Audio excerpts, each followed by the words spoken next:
Boa noite. Tentar começar aqui no horário para valorizar quem já entrou. Mais uma vez, agradecer ao Augusto aí pelo suporte técnico, pela ajuda aí na realização do webinar. Agradecer a Allergan, que está apoiando a gente nessa série de webinars da Sociedade Brasileira de Glaucoma, inclusive nesse segundo webinar cirúrgico nosso. Queria agradecer, agora que a gente já falou do apoio, agradecer os palestrantes, né? E todos foram super solícitos com a participação aqui. Não é uma aula comum, ou seja, eu tenho certeza que cada um não foi lá, pegou a aula que já estava no desktop, que já deu 10 vezes e trouxe para cá. Então, a gente encheu a paciência no sentido de que é uma estrutura diferente, vocês viram no convite, a gente vai tentar falar primeiro um pouco mais de evidência científica, depois a parte prática. E antes da gente começar aqui, combinei com ele só de fazer uma explanação para justificar por que mais um evento de MIGS, né? Então, esse não é o primeiro e com certeza não vai ser o último, mas a gente pensou bastante antes do tipo, por que fazer mais um evento de MIGS, né? E a gente comenta com os fellows, talvez a gente esteja numa fase, eu não lembro, para mim, não vivenciei uma fase de interpretação de dados, interpretação de literatura tão difícil como a gente está agora aqui em Glaucoma. Tem que lembrar que MIGS é um procedimento cirúrgico que se avalia, como a gente estava falando agora há pouco, com ensaio clínico randomizado, segmento de médio e longo prazo, pelo menos, para a gente avaliar a eficácia e segurança, né? E são estudos caros. Então, para você entender como o procedimento cirúrgico funciona, você tem que fazer um estudo longitudinal, são estudos caros. E hoje, em MIGs, desses disponíveis que a gente tem, é como se a gente tivesse os primos ricos e primos pobres, vamos dizer assim. Você tem alguns mais sofisticados atrelados a grandes empresas e tem alguns mais simples, não simples na técnica cirúrgica, mas que não envolvem num device, alguma coisa, e que acabam não tendo backup de uma empresa grande. Quando a gente pega esses mais simples, né, a gente pena muito na qualidade dos estudos, na quantidade de estudo. É praticamente série de caso, estudo retrospectivo. Né? Eu estava falando com o cara Dani aqui que vai falar de Kahoot. É difícil você montar uma aula com boa evidência sobre Kahoot. Né? Pela pouca quantidade de estudos, são estudos ruins. São poucos estudos. E é uma coisa que já existe faz tempo, né? Já dava para ter feito estudo. E por outro lado, se a gente pega os primos ricos, são pouquíssimos estudos vamos dizer assim, de iniciativa do pesquisador. Realmente são estudos idealizados, desenhados pela indústria, onde a coleta de dados é toda da indústria, análise de dados é da indústria, a redação do manuscrito é da indústria, a aprovação é final da indústria. E aí, se são grandes ensaios clínicos, que seria ótimo, né? O desenho do estudo ajuda, mas normalmente tem um perfil metodológico que dificulta a gente interpretar os dados. Os critérios de inclusão são complicados, muito diferente do nosso dia a dia, isso dificulta a validação externa, dificulta a nossa interpretação.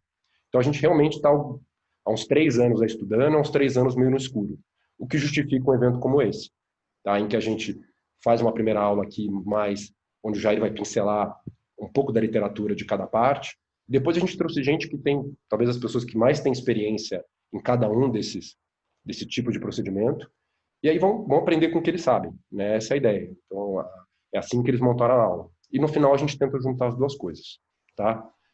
Feito essa explicação, essa justificativa, vou pedir primeiro para o Jair, que vai iniciar a primeira aula. A gente vai fazer todas as aulas na sequência, tá?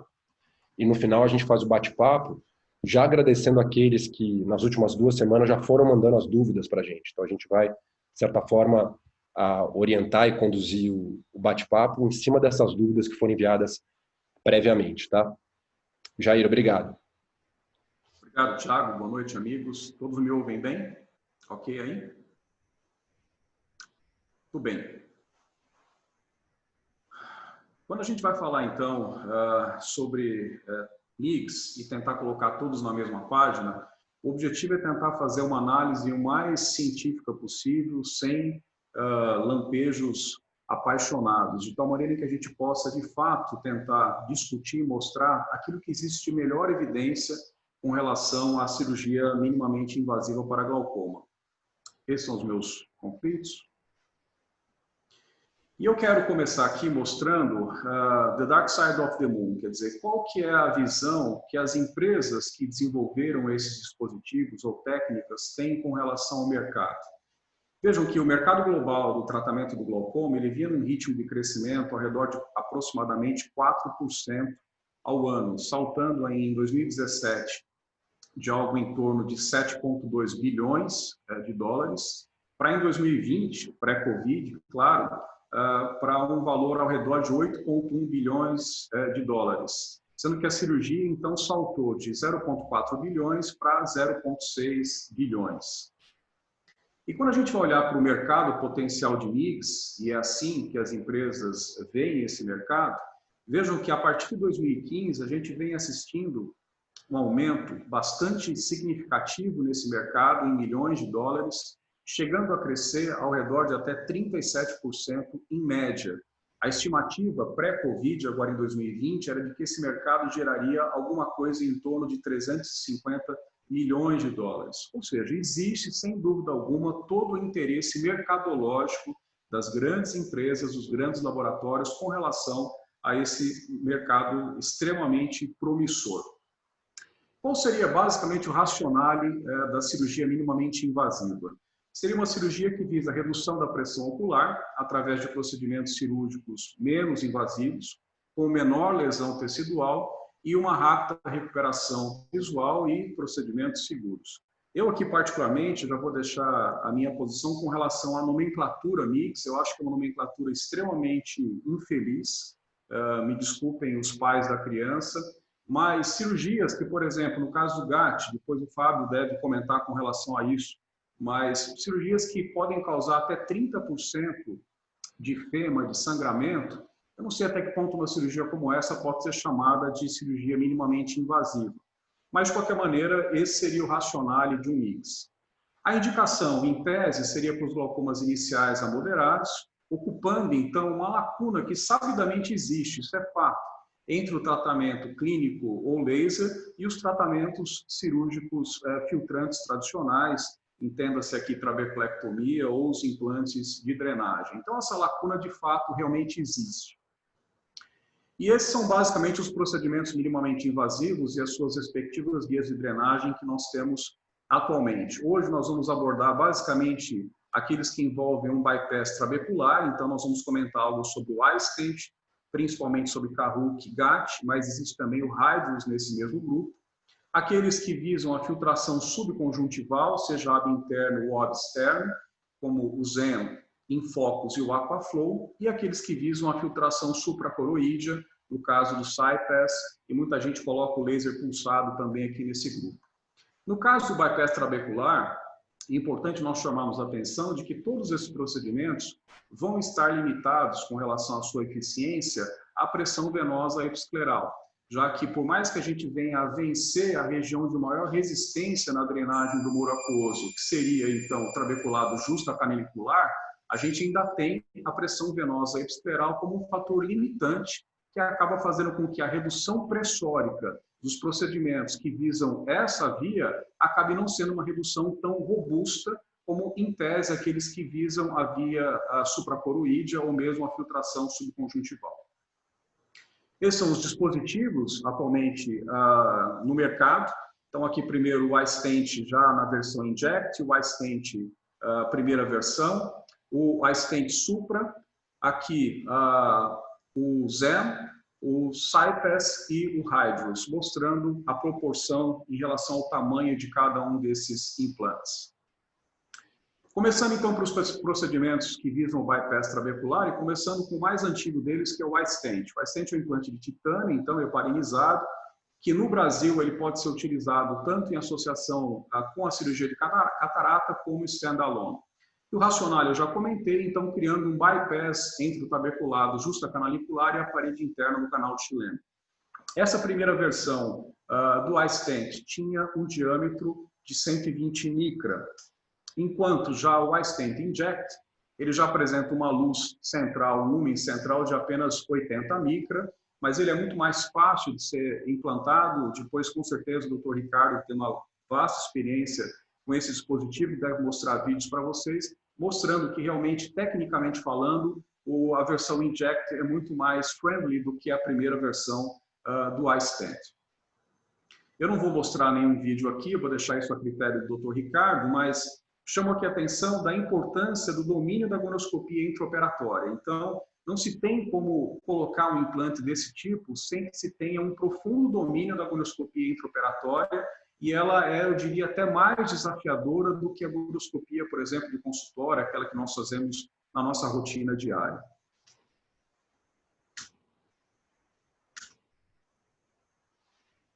Mantendo ainda, então, o bypass trabecular, falando um pouco do Caruc, dual blade. Basicamente, o que o Caruc faz é uma trabeculotomia ab interno, ou uma goniotomia, como queiram.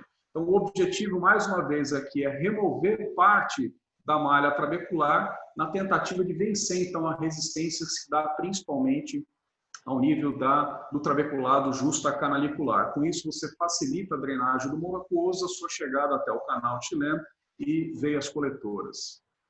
Passando aqui rapidamente, não é o objetivo dessa discussão hoje, para falar sobre os dispositivos de filtração subconjuntival ab interno. O principal modelo deles é o Zen. O Zen, atualmente, a disposição é o Zen 45, então tem um lumen de 40 micro e que permite, então, uma resistência, teoricamente, mesmo não sendo um dispositivo valvulado, simplesmente pelo diâmetro e pela extensão desse dispositivo, ele tem uma resistência à drenagem do muro aquoso entre 6 e 8 milímetros de mercúrio. O Zen, ele tem como vantagem o fato, então, de objetivar a via subconjuntival, que teoricamente é uma via que vai me permitir uma redução mais robusta da pressão ocular, mas ele tem os seus inconvenientes. No caso do Zen, ele precisa realmente da injeção de antimitótico, da mitomicina, e existe a formação de uma bolha, existe a necessidade de agulhamento nesses procedimentos em até 30% a 40% dos pacientes no pós-operatório, já que ele depende da cicatrização episcleral. Rapidamente, com relação à filtração supracoroide, o modelo principal é o nosso finado CyPass, em que se criava, então, um descolamento ciliocoroideu teoricamente controlado, aumentando a drenagem através da via supracoroídea. E, como vantagem do CyPass, ele não requeria agonioscopia intraoperatória, então ele é muito amigável na hora de se implantar. Porém, nós sabemos que em 2018 foi publicada a extensão do estudo COMPASS, mostrando que houve uma perda endotelial significativa nos pacientes que foram submetidos ao implante de CyPass, e essa perda tinha relação com o número de anéis desse implante que ficavam expostos na câmara anterior desse paciente, e com isso esse implante deixou de ser utilizado, pelo menos nesse momento. Para quem, em tese, se aplicam, então, os procedimentos minimamente invasivos? Em tese, pacientes com glaucoma primário de ângulo aberto inicial, entre 0 e menos 6 decibéis de defeito do campo visual, a moderado.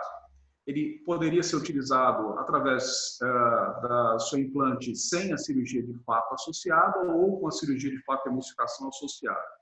Mas aqui a principal mensagem talvez seja essa, quer dizer, o objetivo, teoricamente, não é substituir a trabeculectomia.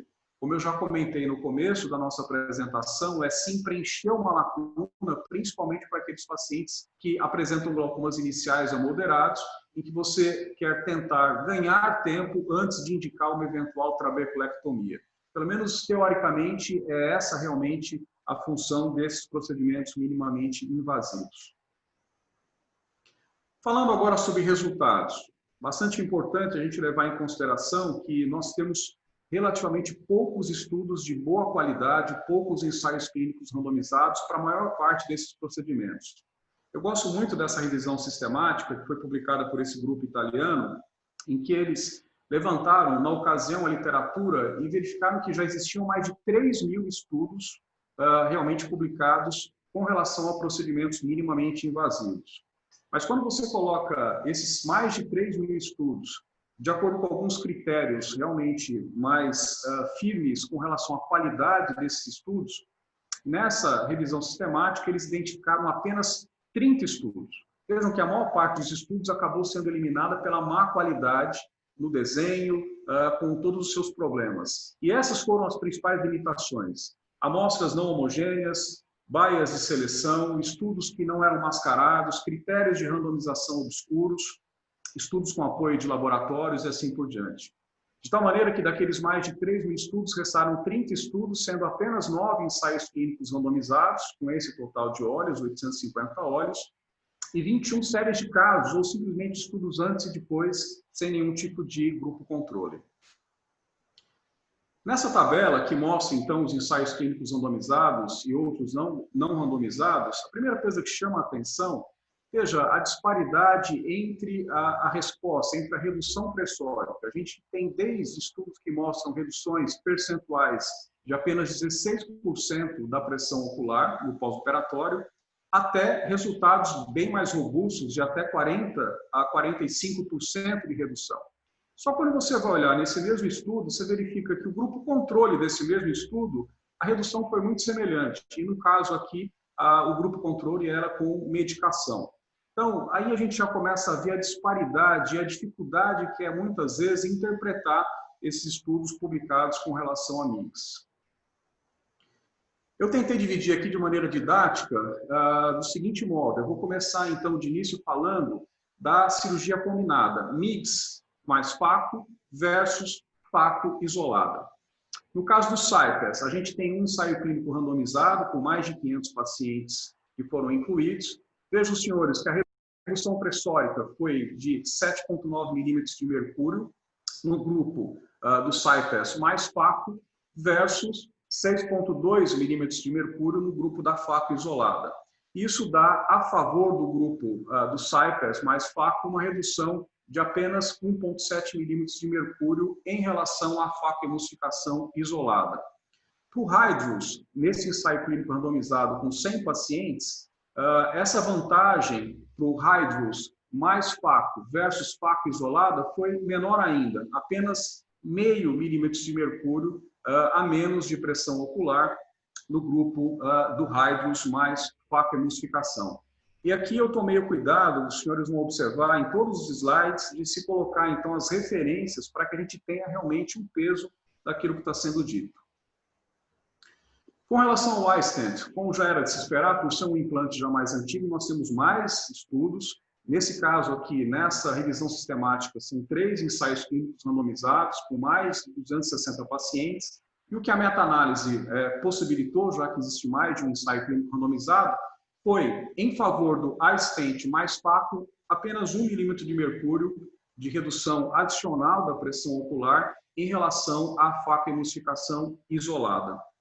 Esses são os 3 ensaios clínicos randomizados que foram utilizados para essa meta-análise específica para a iStent. Falando agora com relação ao TENSE publicado de MIGS versus tratamento clínico. Novamente, para a iStent, nós temos 2 ensaios clínicos randomizados e a meta-análise mostrou, em favor do iStent, em relação ao tratamento clínico, uma redução pressórica de 0,6 milímetros de mercúrio, ou seja, menos do que 1 milímetro de mercúrio, e essas são as 2 referências utilizadas nessa meta-análise. MIGS versus MIGS. A gente tem aqui um estudo comparando um iStent versus 2 iStents, é um ensaio clínico randomizado com 119 pacientes, e que o que se observou foi que após o washout, uma redução pressórica em favor de 2 iStents em relação a um iStent apenas, de apenas 1,3 milímetros de mercúrio. E esse estudo, o que foi identificado foi um alto risco de bias por ausência de mascaramento. Então, um estudo que também tem as suas limitações metodológicas. Quando a gente vai observar os estudos simplesmente de antes e depois, sem nenhum tipo de grupo controle, os problemas continuam. Vejam aqui, olha, com a técnica de 2 iStents, já aqui utilizando o iStent, a versão Inject, uma redução percentual da pressão ocular no pós-operatório de 16%. Como é que você justifica que a mesma técnica, no outro grupo de estudo, tem uma redução pressórica de mais do que 40%? Então, toda essa disparidade e muitas vezes a má qualidade dos estudos, por não serem estudos com ensaios clínicos randomizados, acabam dificultando qualquer tipo de conclusão mais assertiva com relação à maior parte dos MIGS.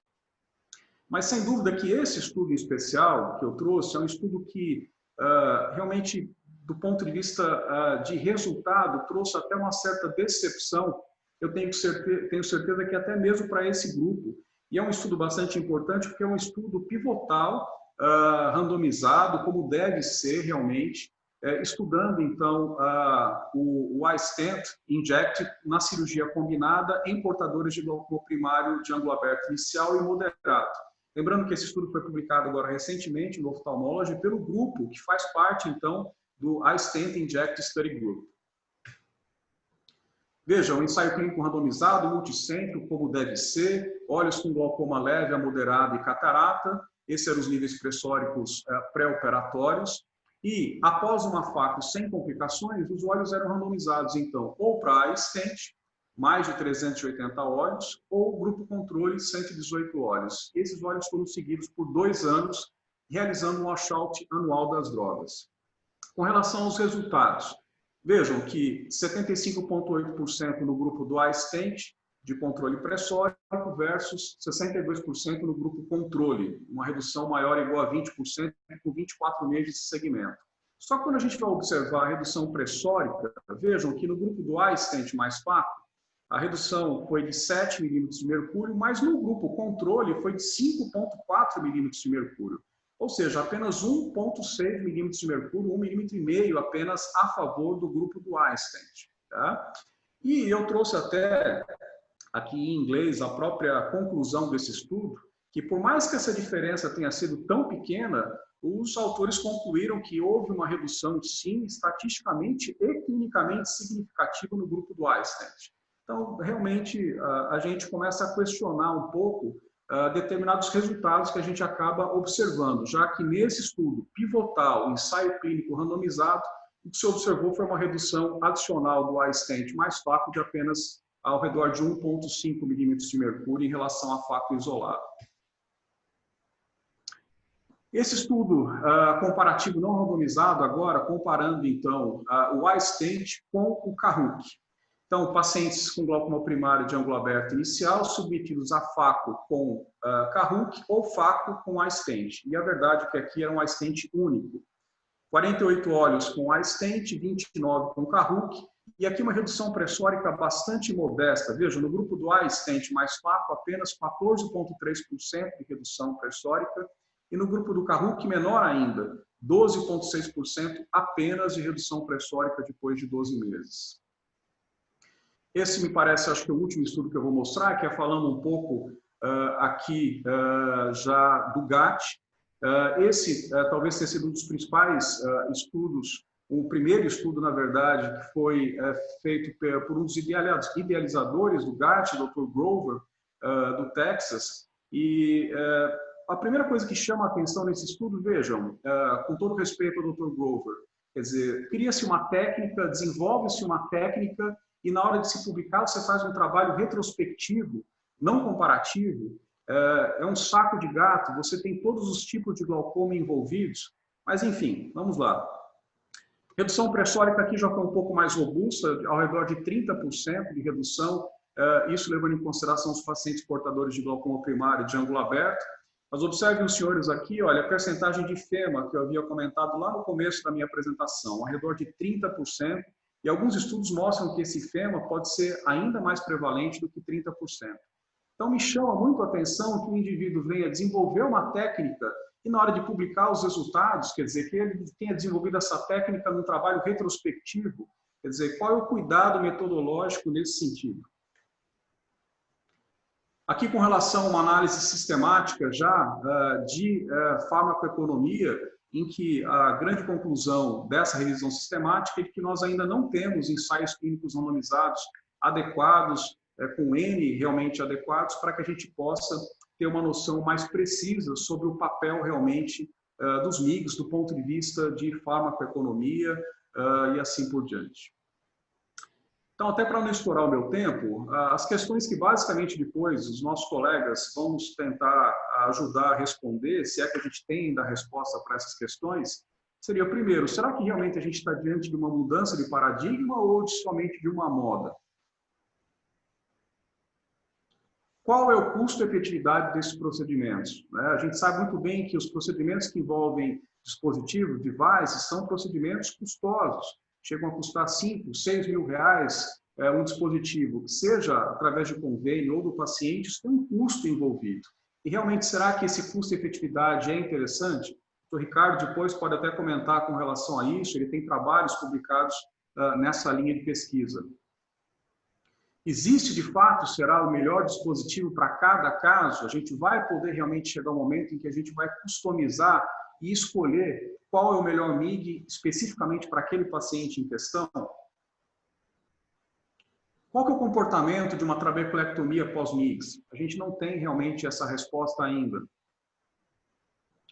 Será que a gente vai ter uma melhor resposta em pacientes que ainda não tiveram tratamento prévio, em que a malha trabecular, será que ainda está mais íntegra, não houve um processo inflamatório crônico? E qual o comportamento dos MIGs a longo prazo, com relação à pressão, com relação à presença de um corpo estranho, muitas vezes intraocular e assim por diante? Então, eram essas as minhas considerações. Obrigado mais uma vez, Thiago. Eu passo para vocês a palavra agora. Muito obrigado. Jair, obrigado. Conforme a gente tinha combinado, a discussão vai para o final. Eu já vou pedir para o Ricardo, que é o próximo palestrante, pedir para o Jair parar de compartilhar dele e o Ricardo começar a compartilhar a sua, Ricardo. Acho que deu certinho. Acho que o que o Jair se propôs a fazer era exatamente o que a gente precisava e eu acho que foi bem por aí, Jair. Né? Enfim, abordou toda a parte teórica, a parte de estudos, aquela dificuldade que eu falei no começo. E por isso que a gente vai precisar que os três agora tragam o que a gente... experiência prática mesmo, né? De quem faz, de quem, enfim, não tem viés, não tem que falar o que não vê. E vou começar com o Ricardo. Ricardo, obrigado, viu? Mais uma vez aí. Obrigado, Thiago. É um prazer enorme participar desse webinar da Sociedade Brasileira de Glaucoma, que está inovando bastante nesse período de sofrimento para todo mundo, né? E está dando oportunidade para a gente se atualizar e escutar aulas maravilhosas, com muito mais atenção do que a gente faria até presencialmente. Vou procurar trazer uma coisa bem prática, né, sobre o iStent, que a gente tem um pouco de experiência.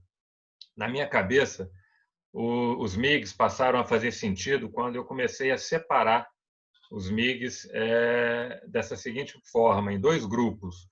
Aqueles MIGs que vão criar uma nova via de drenagem, ou seja, a gente vai abandonar aquela via de drenagem natural do olho e criar uma nova via de drenagem subconjuntival ou supracoroidiana, que na minha cabeça são para casos um pouco mais avançados, e também separando outro grupo, são aqueles MIGs que vão melhorar a drenagem natural do olho, que é o que nós vamos discutir aqui hoje, né? Que tem o ABIC, o GAT, o CARUC, e eu vou falar sobre os bypass trabeculares, que a gente usa implantes para fazer esse bypass, o iStent, o iStent Inject. Antes de passar exatamente ao iStent, vou passar rapidamente nisso daqui, que eu acho que é importantíssimo para quem quer se propor a fazer iStent ou qualquer técnica de bypass trabecular, é entender que existem alterações. O glaucoma ele começa no trabeculado. Então, a gente tem várias alterações morfológicas e histológicas que são patognomônicas de glaucoma, que acontecem no trabeculado. Isso a gente pode dar o nome de trabeculopatia. E essa doença trabecular, ela é muito pouco falada. A gente escuta falar muito pouco nos congressos de glaucoma durante muito tempo. Isso tem uma razão. Desde que o conceito do glaucoma passou a ser uma neuropatia óptica glaucomatosa, toda a atenção foi para a parte posterior do olho, que é importante, mas deixou-se de lado essa parte anterior do olho, que é bastante importante também, e é onde a gente vai atuar para tratar o glaucoma. Resumindo, os MIGs vão atuar nessa parte doente do olho, que é a trabeculopatia, tá? Que é onde acontece essa obstrução da via de escoamento. Então, ele vai atuar numa parte doente do olho, que é o trabeculado.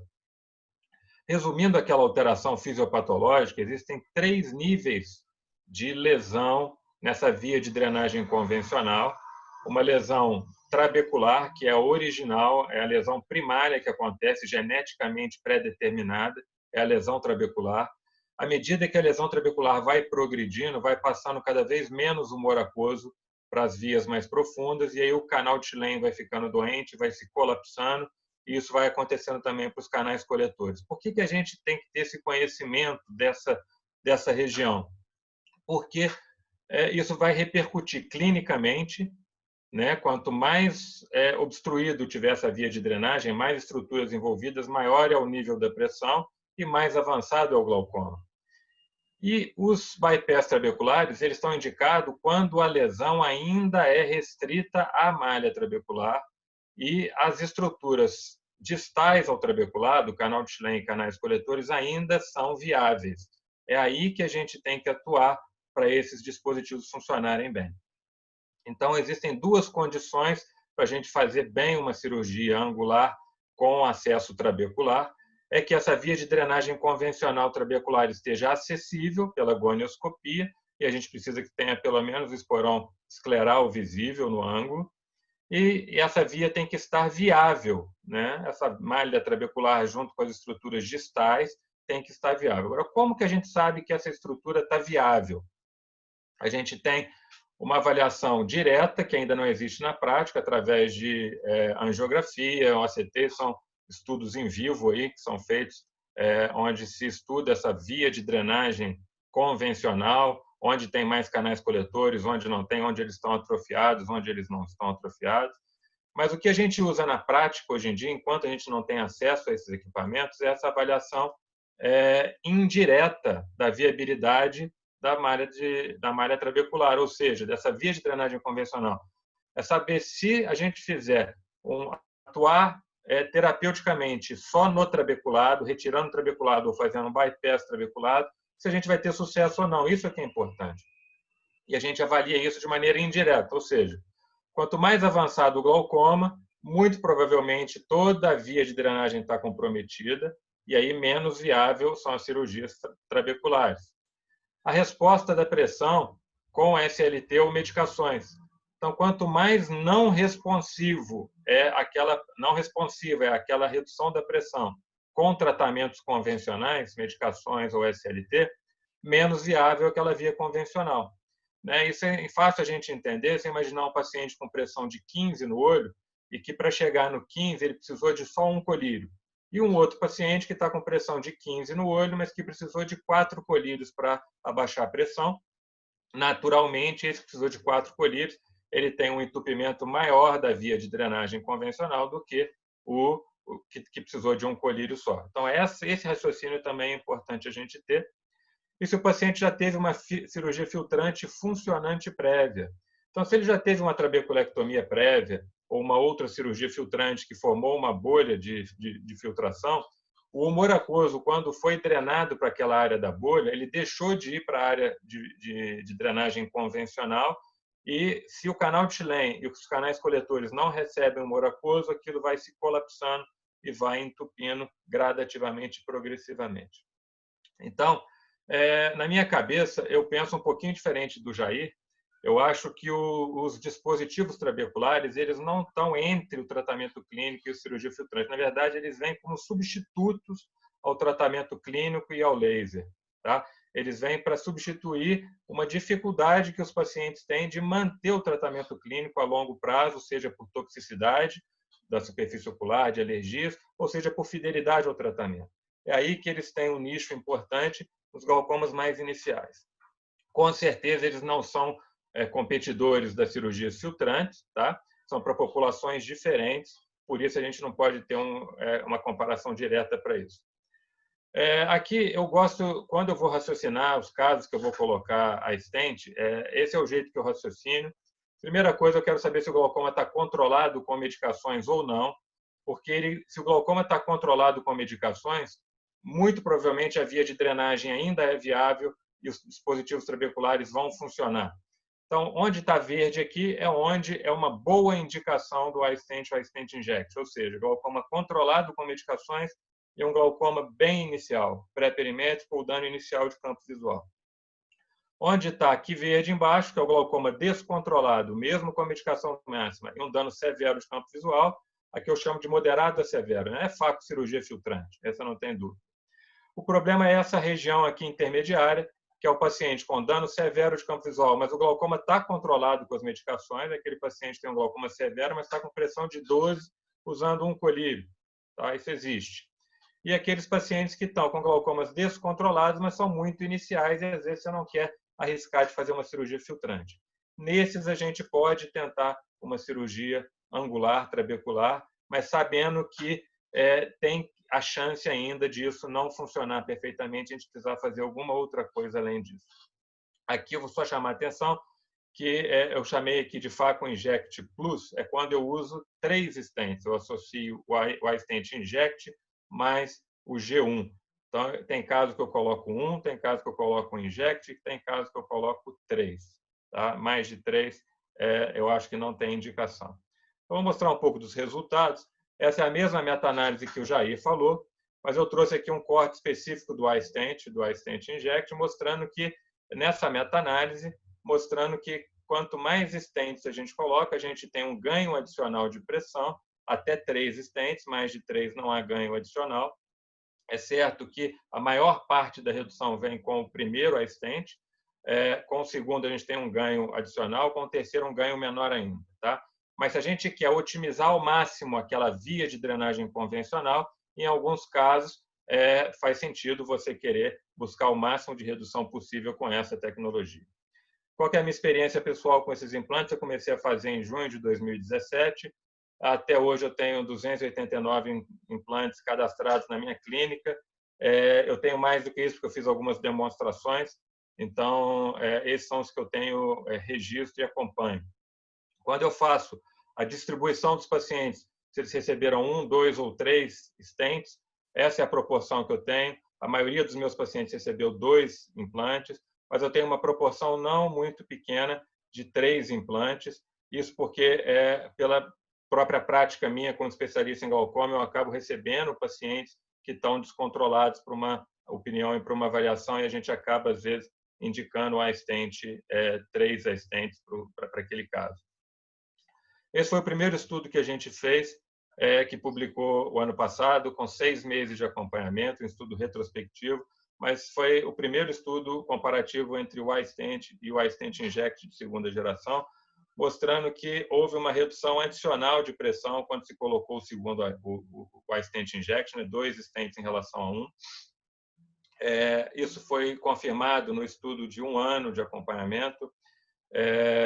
Aqui é a curva de pressão desse estudo de 1 ano de acompanhamento dos 2 stents. A gente vê que o stent inject ele tem realmente uma pressão um pouco mais baixa do que o iStent. Isso aqui é interessante, eu escuto às vezes falar bastante, olha, isso vai reduzir 1 milímetro de mercúrio, vai reduzir em média 2 milímetros de mercúrio.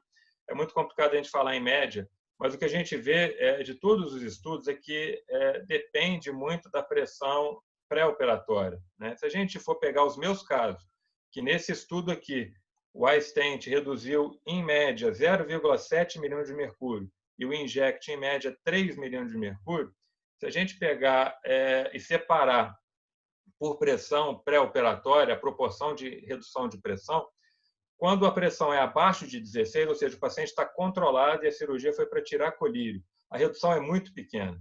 Tá? Quando o paciente está com pressões acima de 18, a redução pode chegar a 7 milímetros de mercúrio. Então, quando a gente for olhar a média de pressão, é melhor a gente olhar a média em relação à pressão pré-operatória. Se está com medicação, se houve washout ou não, tá? Porque isso vai influenciar nessa média de pressão.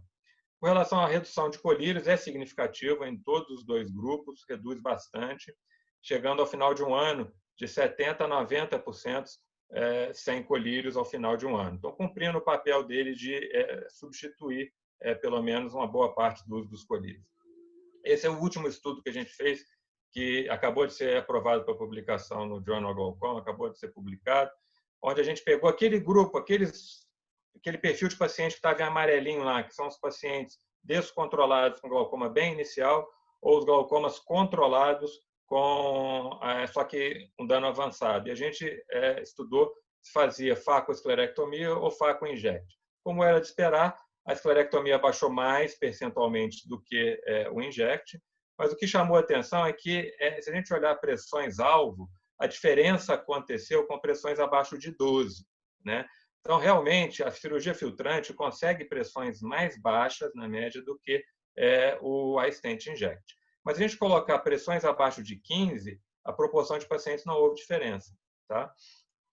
Essa aqui é a curva de sobrevida dos 2 grupos, também não houve diferença quando a gente compara a sobrevida. A capacidade de redução de colírios é exatamente a mesma. Tá? Então, se a gente operar a esclerectomia para tirar colírio ou operar o inject, a gente consegue a mesma capacidade de redução de colírio. Aqui a gente cronometrou o tempo de cirurgia e o inject foi metade do tempo da esclerectomia. E a gente também marcou o tempo da alta do paciente, né? Então, foi metade do tempo, em média, a alta do paciente. Isso ganha em qualidade de vida, ganha em menos consultas de pós-operatório, isso agiliza o tempo do cirurgião e facilita também a vida do paciente. Com relação à técnica cirúrgica, eu vou passar rápido aqui, como se faz o iStent primeira geração. Eu tenho o hábito de sempre, antes de canalizar, fazer uma abertura do canal e, com isso, eu vejo a profundidade onde está e ali eu canalizo e entro. Então, é como se fosse pegar uma veia dentro do olho, né, com esse iStent de primeira geração. Aqui o iStent de segunda geração, ele é a técnica, como o Jair falou, uma técnica mais direta, né, onde a gente vai com o injetor perpendicular à malha trabecular e vai disparar o inject, que ele vai ficar fazendo essa comunicação direta entre a câmara anterior e o interior do canal de Schlemm.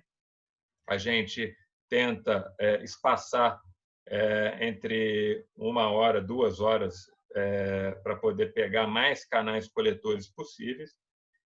Esse é o inject, ele é mais fácil tecnicamente até de você fazer na curva de aprendizado. Aqui eu gostaria de passar esse vídeo como curiosidade de como eu faço os 3 stents, tá? Quando eu coloco os 3 stents, como que eu faço? Então, esse é um paciente que, nesse caso, ele tinha um glaucoma pré-perimétrico, mas estava completamente descontrolado, mesmo com a medicação máxima. E eu decidi, então, ele é um paciente jovem, eu decidi fazer uma cirurgia combinada, coloquei a lente Symphony, e vamos fazer aqui o Inject Plus. Nesse ângulo, que é um ângulo pouco pigmentado, a gente tem a sorte de ter algumas áreas com uma pigmentação maior. Então, a gente vai tentar direcionar o iStent, o dispositivo, para essas áreas de pigmentação maior. Então, a gente vai colocar o primeiro bem aqui no canto, que a gente tem 3 para colocar, então a gente tem que espalhar mais os stents ali naquela região. Colocou o primeiro, a gente vai colocar o segundo naquela área de pigmentação um pouco maior ali. E aí, depois que colocou os 2 inject, eu vou pegar o G1, que nesse caso foi o right, a posição diferente, e eu vou tentar colocar nessa região de maior pigmentação aqui. Eu entro um pouco antes dela e vou colocar ele desliza dentro do canal. E ele está lá dentro do canal. Então, nesse caso, a gente está tentando otimizar ao máximo essa via de drenagem convencional do olho. Esse daqui é o pós-operatório imediato desse mesmo paciente, tá? O primeiro dia de pós-operatório. E aqui eu queria mostrar para vocês que estão os 3 stents na posição, mas quando a gente fala em cirurgia microinvasiva, ou minimamente invasiva, ou atraumática, ou minimamente traumática, olha só o tamanho do trauma que o iStent Inject faz no olho. É praticamente nada. Ele entra sem fazer qualquer dano tecidual, ele fica ali, a gente vê sangue aqui do lado, que é onde está dilatando o canal de Schlemm. Mas se a gente olhar o G1, que já corta ali para entrar a malha trabecular, ele rasga um pouquinho, a gente já tem um coágulo aqui nele, né? Então, aqui a gente tem o inject, tá vendo? Praticamente trauma nenhum. E a gente tem aqui o G1 com o trauma. Então, você imagina o nível do trauma, por exemplo, do GAT, que a gente vai ver, ou do Karouk. Se a gente for escolher realmente o menos traumático de todos, é o inject. Aqui eu queria mostrar só essa imagem para vocês. Não sei se vocês já viram essa imagem, eu nunca tinha visto essa imagem antes, mas é um paciente meu. E o que aconteceu? O inject está dentro do canal de Schlemm, né? O que aconteceu? Quando eu coloquei o primeiro inject, ele ficou underimplanted, ele ficou para fora. O segundo ficou bem colocado. E aí, o que eu fui fazer? Eu fui tentar empurrar ele, para ele entrar um pouquinho mais ali na malha trabecular. E quando eu empurrei ele, ele achou um caminhozinho e entrou dentro do canal de Schlemm, que é o que a gente vai ver aqui nesse vídeo, em maior aumento.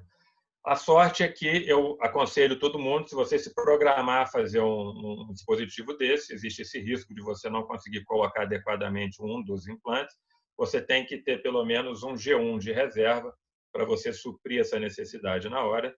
E, nesse caso, foi o que eu fiz. Eu coloquei, o paciente estava programado para receber 2 stents, mas como esse eu não sabia se ele ia funcionar e provavelmente vai ter cicatrização aqui, ele só vai manter o canal dilatado, eu abri a stent primeira geração e coloquei ali do lado, que é o caso que a gente vai ver. Então, aqui está um stent intracanalicular, um stent inject intracanalicular, o stent inject na posição correta e aqui o G1 na posição certinha. O paciente terminou com os 2 stents certinho.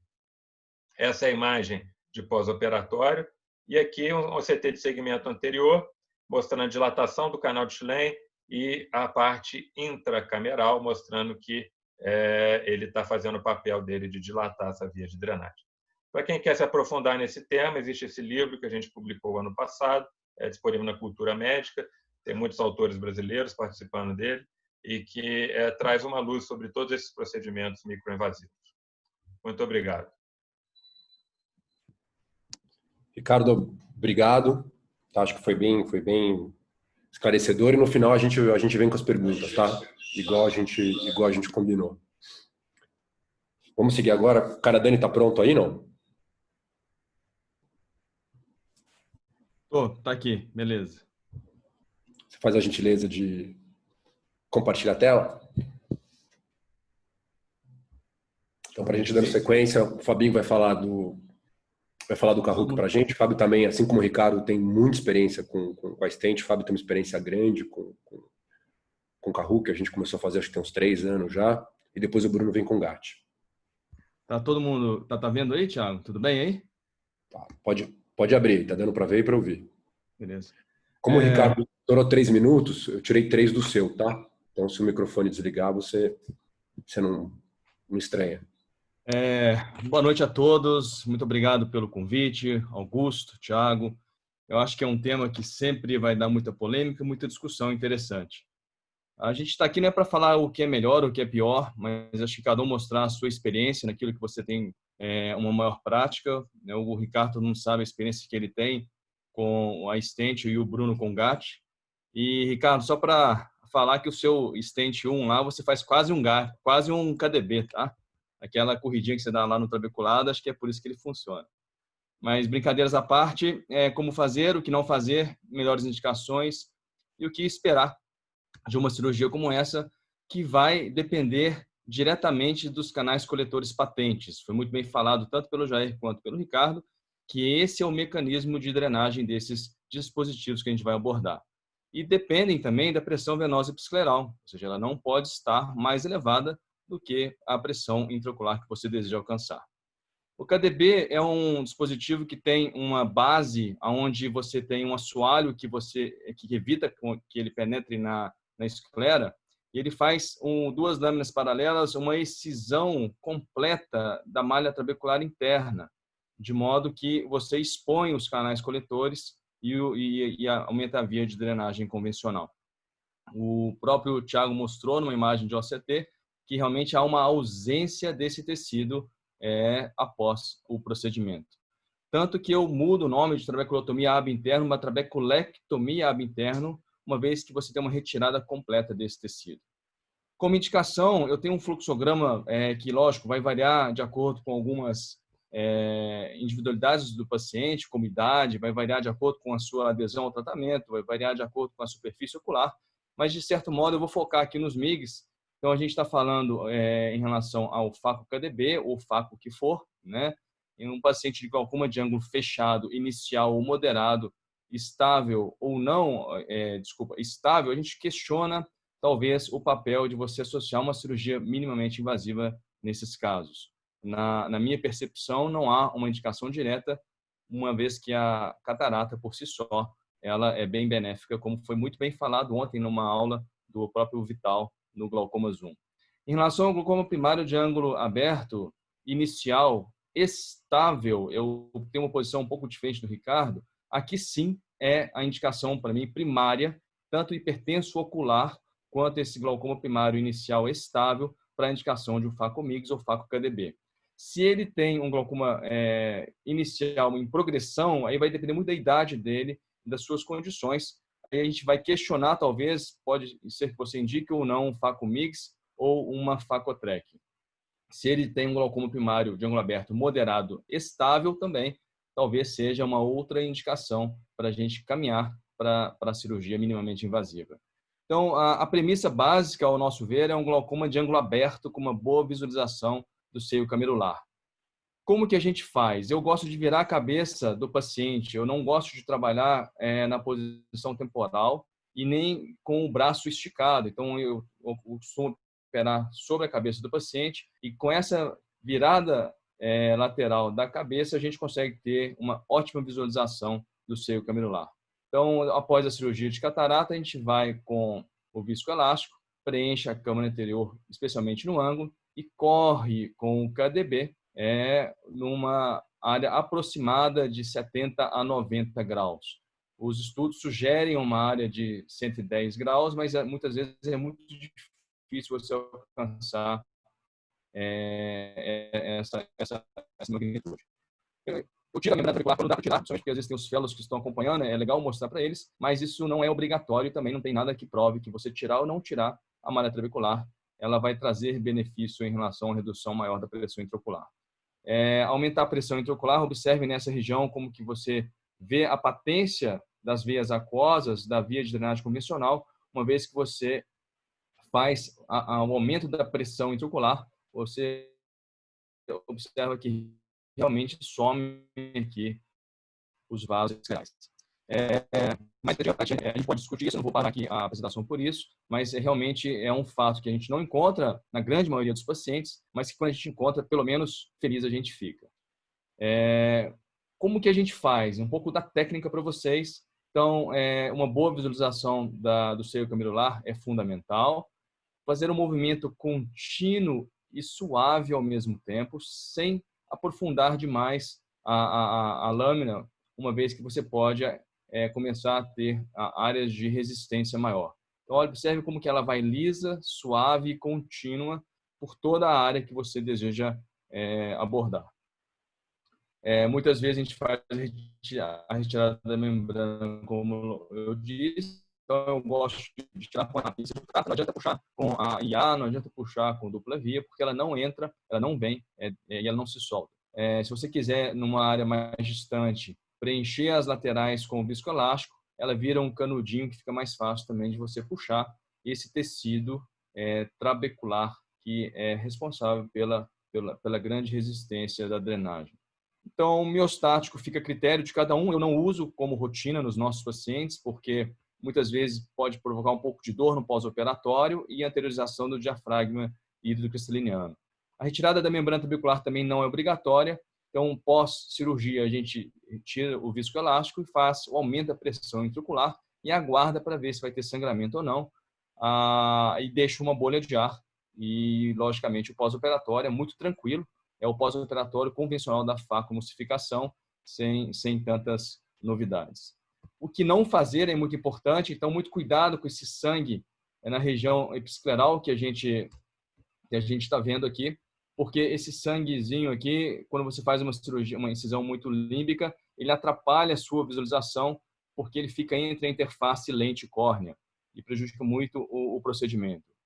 Outro ponto que vocês têm que evitar é um posicionamento incorreto da cabeça do paciente, porque realmente você vai ter dificuldade em relação a encontrar a área correta. Terceiro ponto seria uma boa visualização do ângulo, então evita entrar com o KDB se você não tiver tendo uma boa visualização, porque você pode alcançar a área errada, como nesse caso, por exemplo, que a gente foi um pouco anterior e teve um descolamento da DCM bem periférica.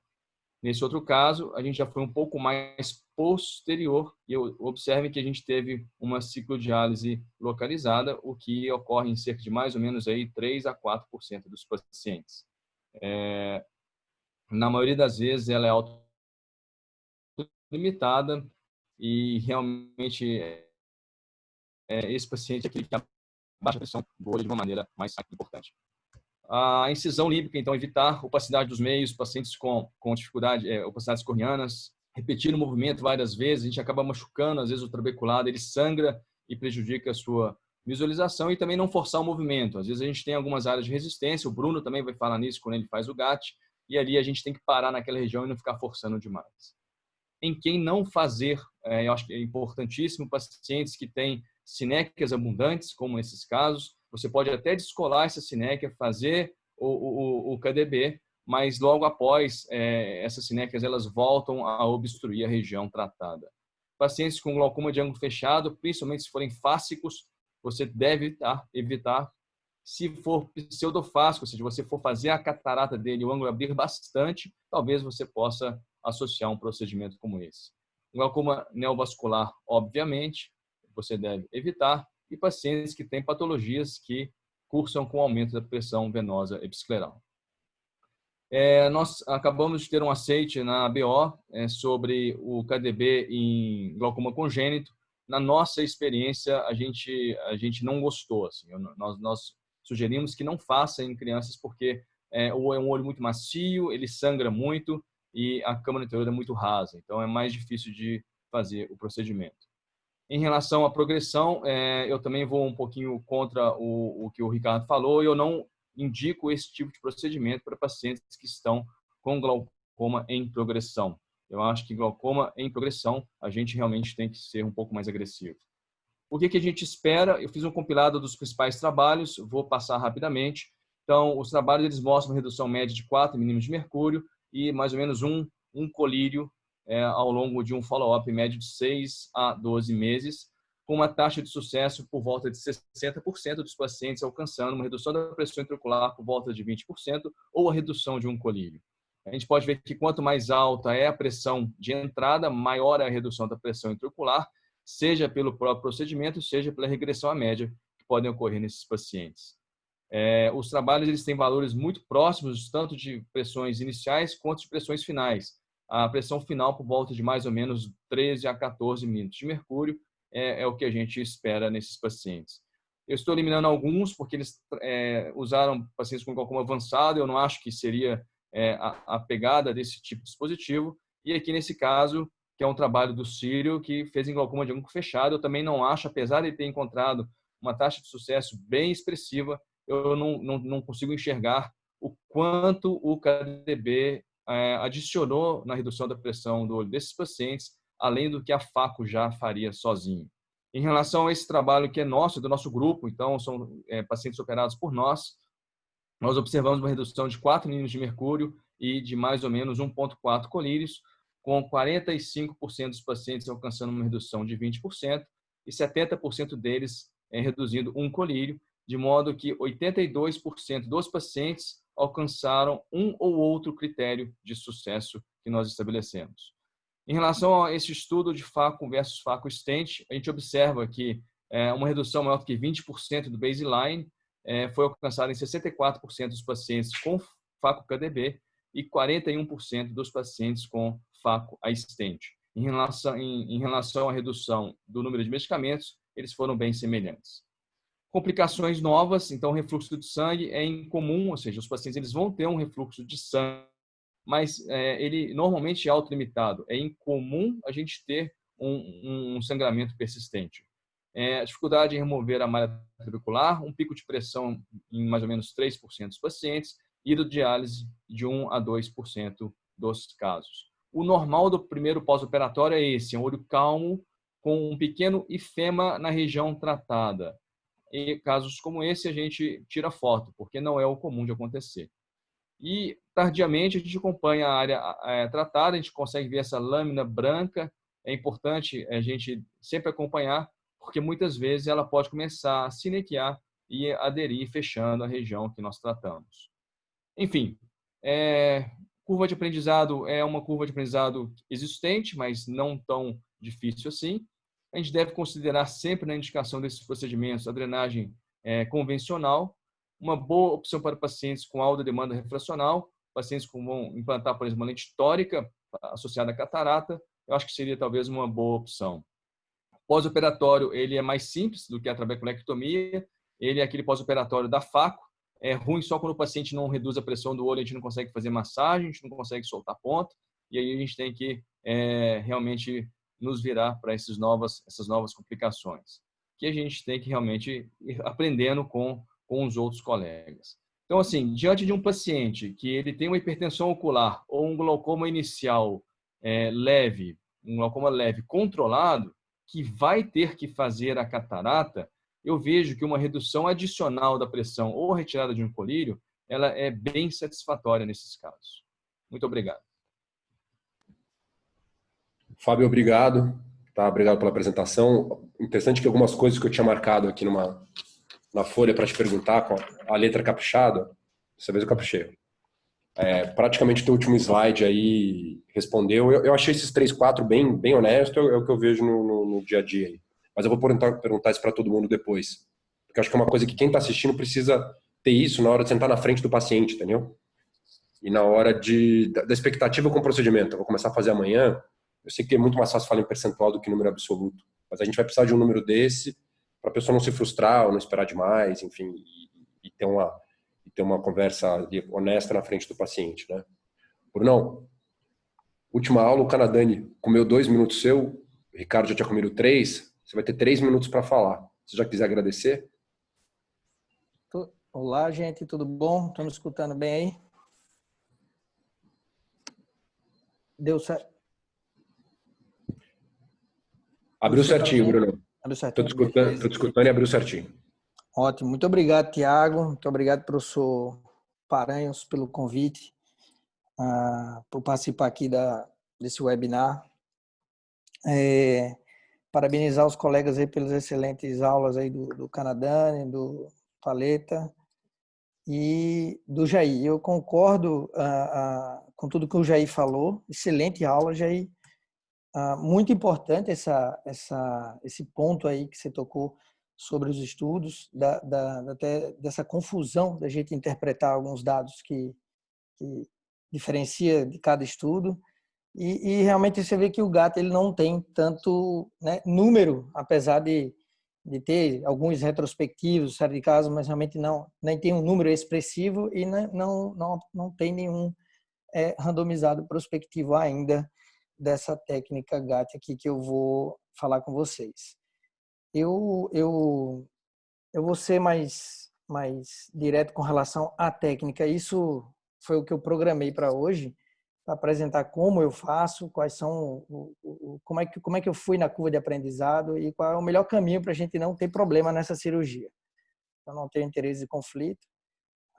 Obviamente que para início dessa cirurgia a gente precisa de um material adequado. Essa cirurgia é visão dependente total. A gente não consegue realmente realizar essa cirurgia se a gente não tiver uma visão adequada do seio camerular, do ângulo ideal. E isso é muito pessoal. Às vezes essas lentes existem no mercado. A minha de preferência é a da ocular, a Rio. E existe algumas lentes que você não precisa tiltar tanto a cabeça, nem o microscópio, que é o exemplo da lente de iguanoscopia cirúrgica do Armed. Bom, e também, que não quiser gastar aí com lente de iguanoscopia que não precisa tiltar, comprar um 3D é outra opção, que a gente não precisa tiltar tanto a cabeça do paciente, né? A gente inclina bastante a ótica do microscópio, isso não atrapalha, que a gente não vai estar usando ela, e a gente acaba tendo uma visualização boa. Isso é uma opção, obviamente, né? Eu não uso esse microscópio, mas já utilizei alguns centros. Não é propaganda nenhuma aqui desse ProLens 5.0, mas o interessante dele é que ele vem com esse tamanho aí, quando a gente tira ele de mais ou menos 10 centímetros, e eu uso dessa forma aí, eu utilizo essa curvaturazinha dele aí, aproveito esse semicírculo para fazer 2 bolinhas nas extremidades, o tamanho necessário para ficar traumático e não muito grande, para não ter dificuldade de passar pelo canal. A micropinça de cirurgia, eu recomendo utilizar a serrilhada, para a gente ter um melhor atrito com o fio, ou que seja um catéter, mas a gente consegue também realizar com as que não tem serra, não é serrilhada. O viscoelástico é importante nessa cirurgia, é importante até para visualização. tá? Mas nada impede de usar tanto o coesivo como o dispersivo, ou até o que é mais barato, sim, que é a metilcelulose, 2% ou 4% que a gente consegue manter melhor a câmara anterior, né? Na minha prática, eu utilizo o coesivo e isso ajuda um pouco na visualização do ângulo e na remoção, né? Lembrar que o coesivo a gente tem que retirar todo ele, né? Os cuidados pré-operatórios, sem dúvida, é importante, desde de um exame laboratorial, que muitas vezes a gente detecta uma disfunção aí de coagulação. Isso pode surpreender e realmente ter ifemas aí que vai ser bem desagradável no pós-operatório. Obviamente, os exames de praxe aí para glaucoma e um ponto importante aí é a microscopia, né? Lembrar que a gente está trabalhando na câmara anterior, então documentar a microscopia especular antes do procedimento. Essa programação da anestesia também é importante. A anestesia tópica mais a sedação, isso é interessante para quem já tem uma curva de aprendizado ou alguma habilidade cirúrgica com cirurgia angular. Porque a cirurgia vai correr mais rápido, mas para aquelas cirurgias que você está iniciando e que requer mais tempo, o bloqueio retrovubar é muito mais confortável para o paciente. Lembrar de não fazer muito volume no bloqueio. Então, um bloqueio de 3 ml, 4 no máximo é o suficiente para o paciente. A gente não precisa tanta parada do olho, mas sim a sensibilidade não ficar tão aguçada, porque essa é uma cirurgia que quando você toca na íris dói. E o GAT existe maior manipulação quando comparado à estente e quando comparado ao Caruc, né? Então, as melhores indicações, obviamente, são para aqueles olhos, né, com glaucoma de ângulo aberto, de córnea transparente, câmara ampla, onde você tem uma visualização boa do seu camerular. O GAT tem respondido muito bem para os glaucomas secundário corticoide, os glaucoma pigmentar, e para aqueles que vão iniciar o pseudofásico é uma boa opção, porque você não vai ter esse medo de tocar sem querer ali no cristalino. Então, o pseudofásico pseudosfoliação e pseudofásico é uma boa opção, como eu botei na foto aqui. E os intolerantes, né? Os intolerantes. Lembrar que é interessante fazer essas cirurgias realmente em pacientes que não têm pressões tão altas, né? Tá? A minha média aqui, se eu não me engano, foi de pacientes com pressões de 23, tá bom? Com medicação máxima. Na minha média de curva de aprendizado. Partindo para a técnica em si, as incisões é muito importante, porque qualquer sangue aqui ele vai para debaixo da lente e atrapalha bastante. A gente pensa que é fácil, mas a gente erra aqui, a gente pega um microvasinho e isso aí atrapalha bastante. Então, as incisões cliocórnea, que só um vídeo parecido com o do Canadani, que ele mostrou, das incisões do trabalho externo. Aí. Então, antes de inclinar para a cabeça do paciente, a gente faz as incisões.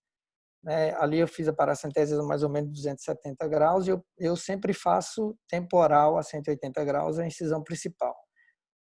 Eu uso aí 2.2 e ali eu fiz chilo intracameral. Em sequência, eu uso, diferentemente do Cavacol, diferentemente do Canadá, eu uso o Cavacol de praxe aí no intra antes de iniciar. E aí, preenchendo a câmara com o visco coesivo. Agora sim, eu tilto. Antes eu já tinha preparado o Prolene, obviamente. Eu tilto aí o microscópio, né? E posiciono o fio. O fio já está lá posicionado, tá? E aí a gente vai para a goniotomia. Essa inclinação é um dos maiores desafios para o cirurgião que vai iniciar, porque isso é um ângulo totalmente diferente. Entrar e sair do olho, para o astente é só uma vez. Para o Caruc, às vezes duas. Mas para o GAT, você entra e sai várias vezes. Isso aí é eu acredito que seja o ponto mais difícil da curva de aprendizado, dessa adaptação de posição. Mas que é possivelmente superar isso aí e aprender sem problema. Essa é uma visualização perfeita. Eu acho que essa cirurgia ela dá segurança quando você aprende a ter toda essa visualização. Mas nem sempre o ângulo é dessa forma, né? Ele varia. A gente não tem um ângulo só de um jeito, não é um quadro fixo, ele muda. Né? Tem ângulo que tem mais sangue no canal, tem ângulo que não tem tanto sangue no canal, tem ângulo que tem mais pigmento na malha trabecular. Nesse caso, que é uma goniotomia perfeita. Por que perfeita? Porque a gente não tem tanto sangue e a gente consegue ver esse lúmen do canal. Isso aqui é uma viscodilatação local, isso aí facilita para a gente visualizar aqui o canal. Essa cor é característica, como o Canadani falou ali, ele usou o termo uma faixa branca, então essa faixinha mais pálida, transparente, bem branca, é característica do lúmen do canal. Isso dá uma segurança na cirurgia. Esse ângulo é muito fácil de ver, de localizar a malha, mas ele está cheio de sangue. Então, caso ocorra esse sangramento excessivo, uma dica aqui é a gente só recolocar o viscoelástico e empurrar o sangue, né, lateral, e pressurizar um pouco mais o olho. Esse sangue às vezes colaba aí, que você consegue partir para uma cirurgia. É uma cirurgia que pelo que na minha prática, eu gosto de fazer em conjunto com a catarata, né? Apesar, ela é mais acessível do que as outras, obviamente, pelo baixo custo. E o que você tem que fazer é programar essa incisão da catarata mais temporal, nada impede de fazer temporal superior, e pela mesma paracentese, utilizar ali a entrada do prolene. Aqui a cirurgia correu tudo bem, né? Então, mais uma vez, uma goniotomia onde isso aqui é o famoso pulo do gato, ou do GET. Então, a gente tem que ter essa visualização do lumen interno aqui do canal chileno. E quanto mais a gente tem um ângulo que não seja tanto pigmentado, a gente tem mais segurança de ver o fio aqui no canal. E isso aqui dá uma margem de segurança bem grande nessa cirurgia. Tem canais que a gente consegue passar com facilidade e tem outros que, após os 180 graus, ele oferece bastante resistência. Em alguns casos, a gente consegue vencer essas resistências, em outras, a gente não consegue.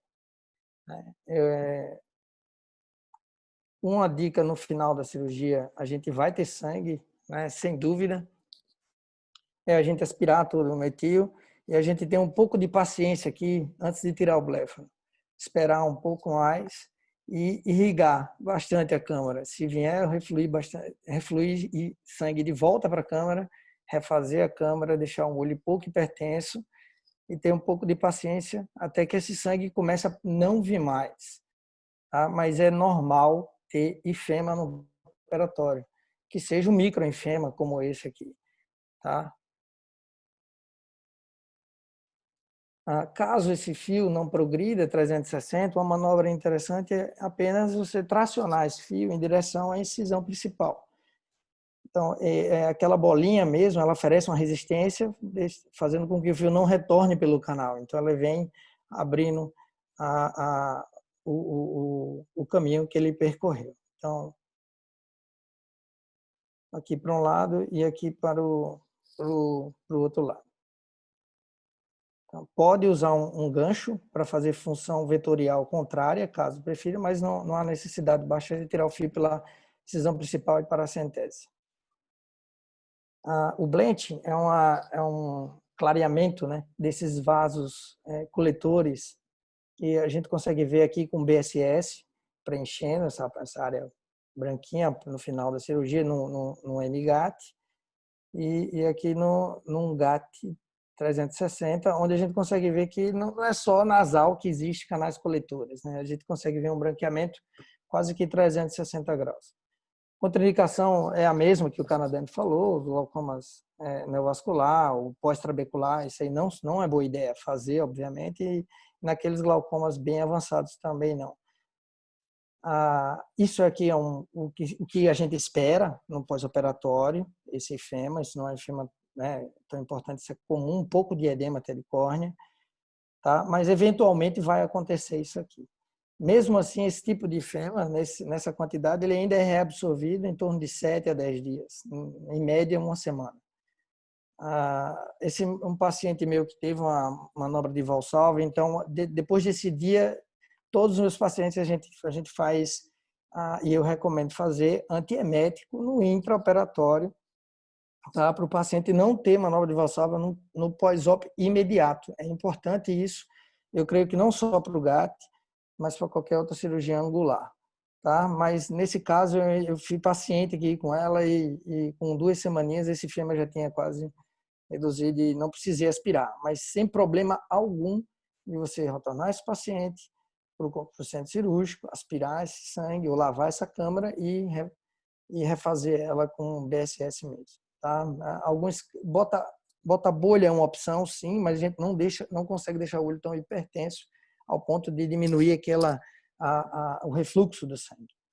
Após a agonoscopia de um glaucoma primário de ângulo aberto, a gente consegue ver um acúmulo de pigmento maior na região inferior. Então, quando eu vou fazer MGAT, eu acho interessante fazer superior por esse motivo.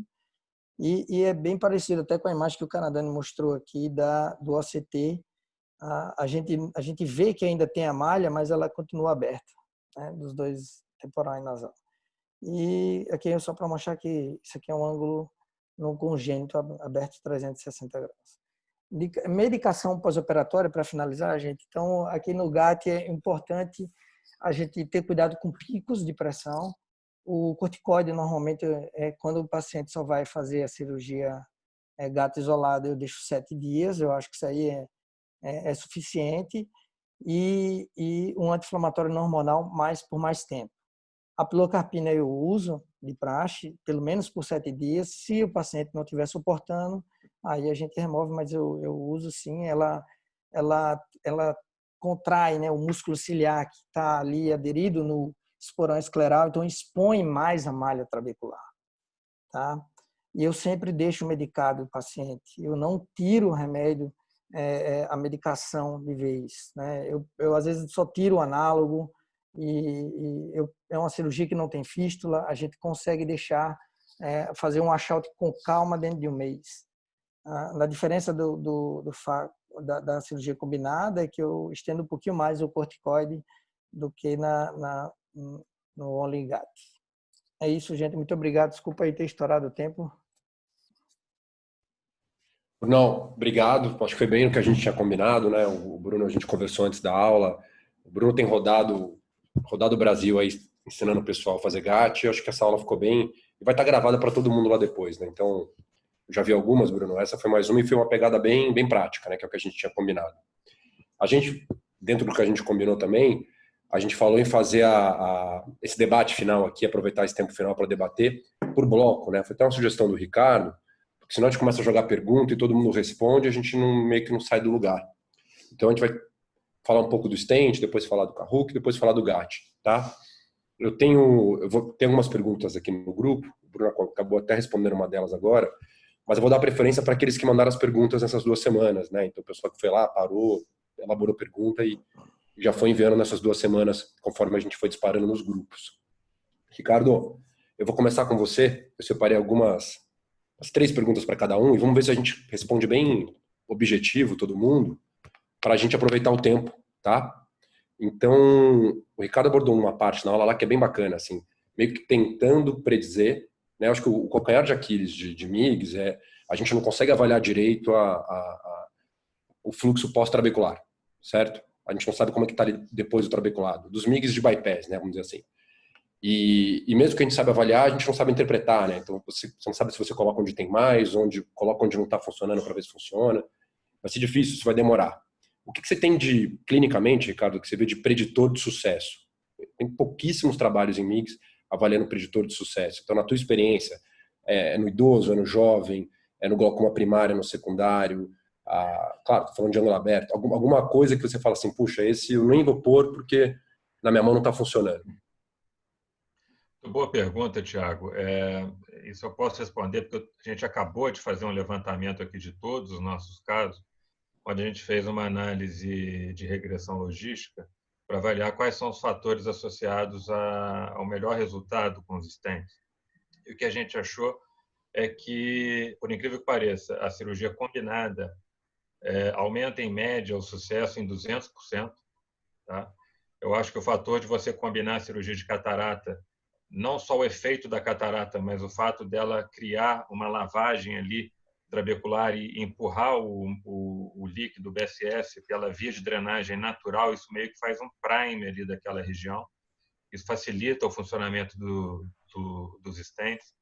Um outro fator foi a quantidade de colírio, né? Se você tem muito colírio pré-operatório, os stents vão funcionar menos. E isso também está relacionado a essa avaliação indireta da viabilidade de drenagem, porque quanto mais entupido e mais estruturas estiverem envolvidas nessa drenagem, nessa obstrução da drenagem convencional, menos os stents vão funcionar, porque eles estão fazendo bypass só de uma das partes, um dos níveis de obstrução possíveis dessa via convencional de drenagem. E um outro dado que foi também significativo foi o nível de pressão, e que também está indiretamente relacionado a essa viabilidade. Então, eu acho que o ponto-chave para o funcionamento de stent ou de qualquer técnica trabecular é essa viabilidade pós-trabecular. E essa viabilidade pós-trabecular, apesar da gente não ter maneiras de avaliar isso diretamente, a gente tem maneiras de avaliar isso indiretamente, que é pelo número de colírios, pelo nível de pressão que o paciente está. Por isso que eu acho que esses dispositivos, principalmente os stents, que são muito atraumáticos, eles entram numa condição de competidor com o colírio. Tá? Ele não é para quando o colírio falha, ele é para quando o colírio está funcionando. Por que você vai usar, então, se o colírio está funcionando? É porque os pacientes não pingam direito o colírio, porque o colírio pode ser tóxico. Né? Então, daí você já vai operar de catarata o paciente, você tem essa chance de tirar essa carga de uso de colírio para os pacientes. Então, os melhores casos são os pacientes controlados, com glaucoma inicial, que estão usando pouco colírio. Tá? Aí muitos vão falar, então ele não precisa operar, ele está usando colírio.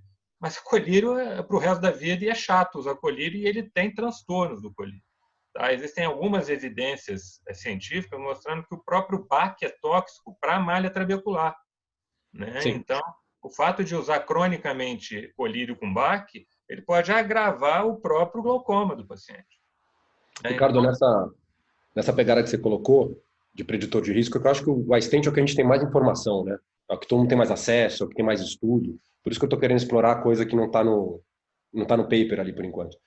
A paciente que fez um SLT e não funcionou nada, né? Então a gente sabe que isso acontece em 20%, 25% dos pacientes.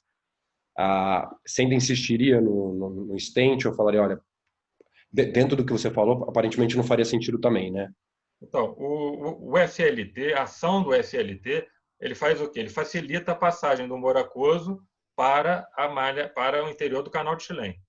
Então, o SLT vai funcionar bem naqueles casos em que a viabilidade pós-trabecular ainda é patente. Então, se o SLT não funcionou, a gente não sabe avaliar se esse não funcionamento do SLT é por uma má viabilidade pós-trabecular ou se foi um defeito do SLT naquele ângulo específico, naquela malha trabecular específica. Então, eu não indicaria, se o SLT não respondesse nada, eu não indicaria o iStent. Tá? A gente não tem evidência para isso, mas eu tenho essa impressão também. O Fábio costuma levantar essa bola em aula. A gente não tem essa evidência, é difícil fazer esse estudo, né? Mas faria bastante sentido, eu acho, né? Ou seja, não indicar num olho que não teve uma resposta alguma. Agora eu vou ser um pouco polêmico. Como eu acho que um caso que fez SLT, o SLT está funcionando, beleza. E aí o paciente vai operar catarata, mas o glaucoma está controlado com o SLT. Eu acho que faz sentido você colocar um stent, por exemplo. Tá? Porque o SLT funciona.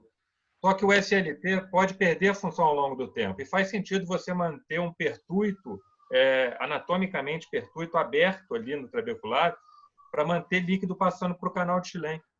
O canal de Schlemm e os canais coletores, eles não são locais de patologia primária do glaucoma. A patologia que acontece é secundária à falta de líquido por causa da drenagem do trabecular. Então faz sentido você ter humor aquoso chegando lá direto, entendeu? Ricardo, eu acho. Esse é o nicho do iStent, do iStent Inject. Esse é o nicho. Eu gostei que você meio que desenhou um perfil de paciente, porque para quem vai começar, eu acho que eventualmente se for a ideia fazer o stent, tem que ser nesse perfil de paciente que você colocou. O paciente que já vai para o centro cirúrgico fazer a catarata. E nessa mesma pegada, eu tenho uma última pergunta específica para você, os outros podem responder também. A gente perguntou uma vez no CIMASP, isso deu um pouquinho de discussão. Aí eu aproveitei a pergunta e trouxe para cá. Se a gente pegasse um paciente com 58 anos, 60 anos, com glaucoma leve, moderado, sem catarata, está ali nos 18, com, enfim, COSOPT, está ali com uma associação de timolol com dorzolamida ou bisolamida com 18. E esse paciente ele não tolera análogo nem brimonidina. E eventualmente ele vinha bem, agora ele está progredindo. Então, ele está com 18, progredindo, glaucoma leve, moderado, sem catarata. Eu vi que você colocou ali uma parte nos teus slides, SLT, ou enfim, trabeculoplastia, e colocou stent. Esse paciente é SLT ou hipostent cirúrgico por stent? Na tua opinião? Eu acho que eu tentaria primeiro um SLT, tá? E que eu acho que é muito menos invasivo você tentar o SLT primeiro nesse caso, que não vai operar catarata. Agora, a partir do momento que esse paciente tem catarata, é a stent, não é SLT. Tá? Mas num caso standalone específico, nesse caso, seu igual ao seu, eu faria um SLT. Isso é uma situação relativamente comum no dia a dia, né? A gente vê que o pessoal hoje se pega discutindo o paciente, ele não tem catarata, né? Eu acho que a partir do momento que você vai pôr o pé no centro cirúrgico, não faz o menor sentido você fazer um laser e depois ir para o centro cirúrgico fazer a faca, se você tem a opção de fazer alguma coisa intraoperatória, né? Mas a gente vê que tem gente que meio que abandonou essa ideia, assim, mas eu já vou lá e já ponho e pronto. Não acho que é assim também. Não sei se os outros pensam diferente também. Eu acho que eu faria o SLT. Mas antes de passar para discussões mais para frente, eu gostaria primeiro de fazer um elogio para a SBG, porque isso começou na gestão da Vilma. Começou-se um projeto de avaliação de custo-efetividade do iStent. Tá? Foi um projeto da SBG junto com a Glaukos e junto com o CBO, que ajudou para submissão na ANS. Sabe, isso é um trabalho muito importante, porque a SBG lutando pelos pacientes, lutando pelos médicos para a inclusão de um procedimento. E esse projeto da SBG virou um trabalho, um estudo, que eu participei, coordenando, e acabou de ser publicado. Então, é um artigo científico feito de custo-efetividade do iStent para a saúde privada brasileira, mostrando que os stents são custo-efetivos, e esse estudo partiu de iniciativa da SBG, com o patrocínio da Glauco. Mas é uma iniciativa bem interessante, que eu gostaria de parabenizar aqui publicamente toda a diretoria da SBG passada e atual, por estar conduzindo esses projetos, porque eu acho que um dos papéis da SBG principalmente, coordenar essa parte para ficar uma coisa cientificamente bem feita. Boa. Ricardo, obrigado, viu? Fabinho, liga o microfone aí para você poder responder. Você falou, eu ia te perguntar de redução pressórica, você traçou um perfil ali que eu acho bem honesto ali, o que você pode esperar? Vai fazer um Kahuke junto com a FACO, vai acrescentar um Kahuke? Você colocou ali uns 3, 4 milímetros de mercúrio e tira uma droga. Depende do que o Ricardo falou ali, da pressão inicial, claro, né? Mas eu acho que é o que a gente faz na prática, né? É só em estudo que o pessoal faz FACO isolado em paciente com 27 de pressão, 25 de pressão. A gente no dia a dia é o estudo do Ricardo ali, 17, 18, que é o que a gente faz. Me fala, quero duas coisas. Primeiro, para quem vai começar, perfil de paciente. Fala, amanhã eu quero tentar fazer. Perfil, sugestão. Depois eu tenho uma pergunta mais chata. Não, é paciente com glaucoma ou hipertenso ocular que tem catarata. Ou seja, o paciente ele vai entrar no bloco cirúrgico para operar a catarata dele. Se ele for um hipertenso ocular que você está prestes a entrar com uma medicação, 25, 26 de pressão, ou um paciente com glaucoma inicial, um pequeno defeito de campo visual, um disco óptico glaucomatoso inicial, está usando uma ou duas drogas. Esse, para mim, é o paciente ideal. Você entra para ele para fazer a catarata e associa um KDB. Eu não vou muito na pegada do Ricardo em relação a paciente com progressão. Tá? Eu vou de novo nisso aí. Paciente que está progredindo, ele progrediu porque talvez ele já deve estar com uma medicação máxima e mesmo assim ele está progredindo. Ele não vai progredir com o timolol, ele vai progredir com o prostaglandina ou com alguma outra medicação. Eu não acho que esse paciente progredindo ele é um paciente para colocar ou stent ou fazer KDB, por exemplo. Deixa eu te perguntar um negócio. A experiência, eu faço bastante Kahuke também, e o pós-operatório do Kahuke é muito diferente do pós-operatório. O GAT, eu acredito que vai na mesma pegada, Bruno, mas é muito diferente do pós-operatório de stent. Pós-operatório de stent, se você não lembrar que você pôs, você nem percebe que você colocou, normalmente, né? Mas, em parte, isso é o que eu acho que o Ricardo colocou na aula dele, aquilo que você lesa, em parte, ali a malha, certo? né, seja por ifema, seja por trauma direto. Eu tenho caso que saiu pior do que entrou. Não é a regra. Na média as coisas vão bem. Mas você sempre, quando a gente faz a nossa análise ali pré e pós, você tem paciente que tinha 18, com 3 drogas, e você associou um Kahuc, e deu 3 meses, ele está com 23, né? Isso é só comigo? Você acha que tem paciente que realmente a gente, eventualmente, já estava todo entupido dali para frente, você foi tirar, tirou, mas a comunicação que você fez não te levou a lugar algum, vamos dizer assim, porque a jusante já estava comprometida e você ainda complicou o resto da malha. Você tem caso assim? Porque isso é uma coisa que você tem que compartilhar com o paciente no pré-operatório. E isso eu não fazia, hoje eu faço. Eu gosto muito de combinar com o paciente. Assim. Quando eu vou fazer uma cirurgia de FACO-KDB, eu converso com o paciente, olha, eu vou tentar inicialmente nesse primeiro olho uma cirurgia menos invasiva. Se funcionar, ótimo, no outro olho a gente faz a mesma cirurgia.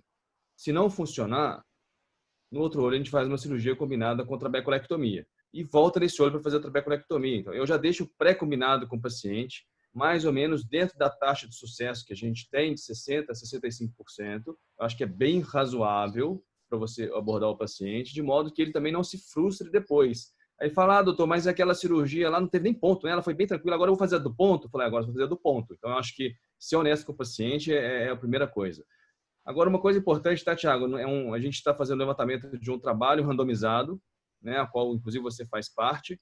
A FACO isolada reduziu em 4% a pressão do olho dos pacientes com glaucoma inicial controlado. E a FACO-ADB reduziu em 19% a pressão do olho do paciente. Então, assim, são dados que vão chegar aí para a literatura e que acho que vai dar bastante suporte para o que a gente está falando aqui. Tá. Isso que o Fábio colocou de a FACO cair menos, depende muito da pressão basal e depende muito como você define a pressão basal. Se você pega uma medida só, que tem um monte de estudo que pega só uma medida ou uma curva pequena, você acaba tendo regressão à média porque você opera o cara perto do pico, né? Então a gente acabou trabalhando com uma média de várias medidas, normalmente o efeito da FACO cai. A última pergunta para o Fábio é para todo mundo, aí, na verdade, foi uma pergunta que a gente recebeu também nessas 2 semanas anteriores, e foi o seguinte, um paciente com ângulo fechado, isso já deu discussão em congresso.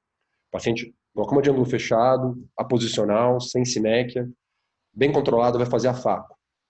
Está ali com 2 drogas.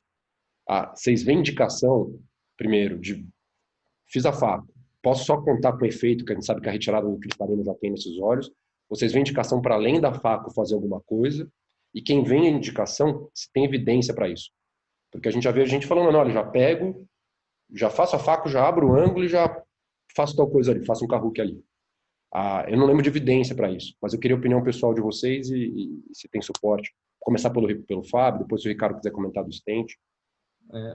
Thiago, não é indicação primária, tá? A gente, assim, já fiz sim. Aquele paciente que ele tem um glaucoma de ângulo fechado, é aposicional, não é sinequial, não tem tanta sinequia assim. Você tira a catarata, o ângulo abre, mas é um paciente que já está usando droga, ou seja, é um paciente já um pouco mais crônico. Aquele paciente que ele tem a suspeita de fechamento angular, esse não precisa. Esse aí, para mim, é só a catarata, ele resolve.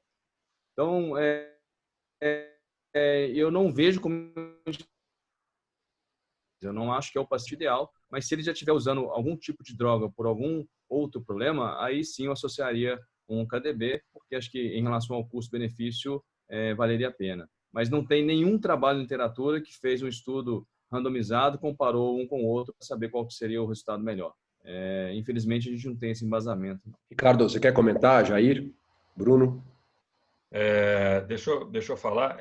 Com relação a esse caso aí, o que eu falo? Se o paciente tem glaucoma de ângulo fechado, aposicional, é só FACO. Eu faria só FACO. Algumas variáveis podem me fazer mudar. Tá? Primeiro, o nível de flecha cristaliniana que ele tem. Quanto maior a flecha cristaliniana, quando você tirar o cristalino, mais ele vai ter a redução. Tá? Mais vai abrir o ângulo, mais vai reduzir. Ele está usando muito colírio no pré-operatório, aí talvez eu pense em colocar um stent ali, mas pensando em longo prazo, porque ele já pode ter uma malha trabecular doente que vai, a longo prazo, gerar uma doença mais profunda na via de drenagem, no canal de Schlenn, nos canais coletores, e a minha intenção de colocar o stent é justamente permitir esse fluxo de humor aquoso chegando permanentemente no canal de Schlenn, nos canais coletores. Mas se ele estiver usando pouco colírio, uma flecha cristaliniana muito grande, é só faco, que a maioria desses casos são assim. Tá? Agora, se ele estiver usando muito colírio e o componente cristaliniano não é tão grande assim, aí eu indicaria algum stent junto para poder controlar a longo prazo. Ricardo, antes dos outros comentarem, porque esse é um assunto que gera bastante discussão, acho que é um assunto relevante. Né? A gente, inclusive, são pacientes que a gente faz a faco antes hoje, né? A gente antecipa a faco nesse paciente, é uma tomada de decisão ali importante. Você não é o primeiro que eu vejo comentar, às vezes fala, olha, mas eu vou colocar o stent, porque pensando no longo prazo, ele me ajuda ali no controle de pressão. Eu, particularmente, pode ser desconhecimento, eu acho que tem muito pouco suporte de literatura para controle de pressão com stent de longo prazo. Então, por isso que eu estou te perguntando, essa é uma impressão clínica tua? Porque de literatura, tem estudo que mostra que, eventualmente, com o tempo, vai perdendo efeito, e isso não é um problema do stent, de tudo em glaucoma, né? Da TREC, do tubo, do Kahuki. Eu já tive resultados excelentes com o Kahuki, que com 2 anos acabou. Então, pensando nisso, porque você não é o primeiro a comentar, mas a tua impressão clínica seria essa, porque de evidência eu não lembro. Então, Dá um a gente suporte, tem isso agora a gente tem evidência de stent com 6 anos e de stent inject com 5 anos. Acabou de ser publicado agora na ASCAS virtual. Mas isso não é suficiente a longo prazo. A longo prazo, claro, na média dos pacientes, é 20 anos. Né? Que a expectativa de vida da média do paciente com glaucoma, que é diagnosticado com 60 anos, é 20 anos. O que eu acho é que, do ponto de vista fisiopatológico, faz sentido você manter um pertuito aberto, fazendo um bypass da região que é doente no glaucoma, que é o trabeculado. E você permanecer com essa passagem direta para o canal de Schlenn e canais coletores. Isso faz sentido do ponto de vista fisiopatológico.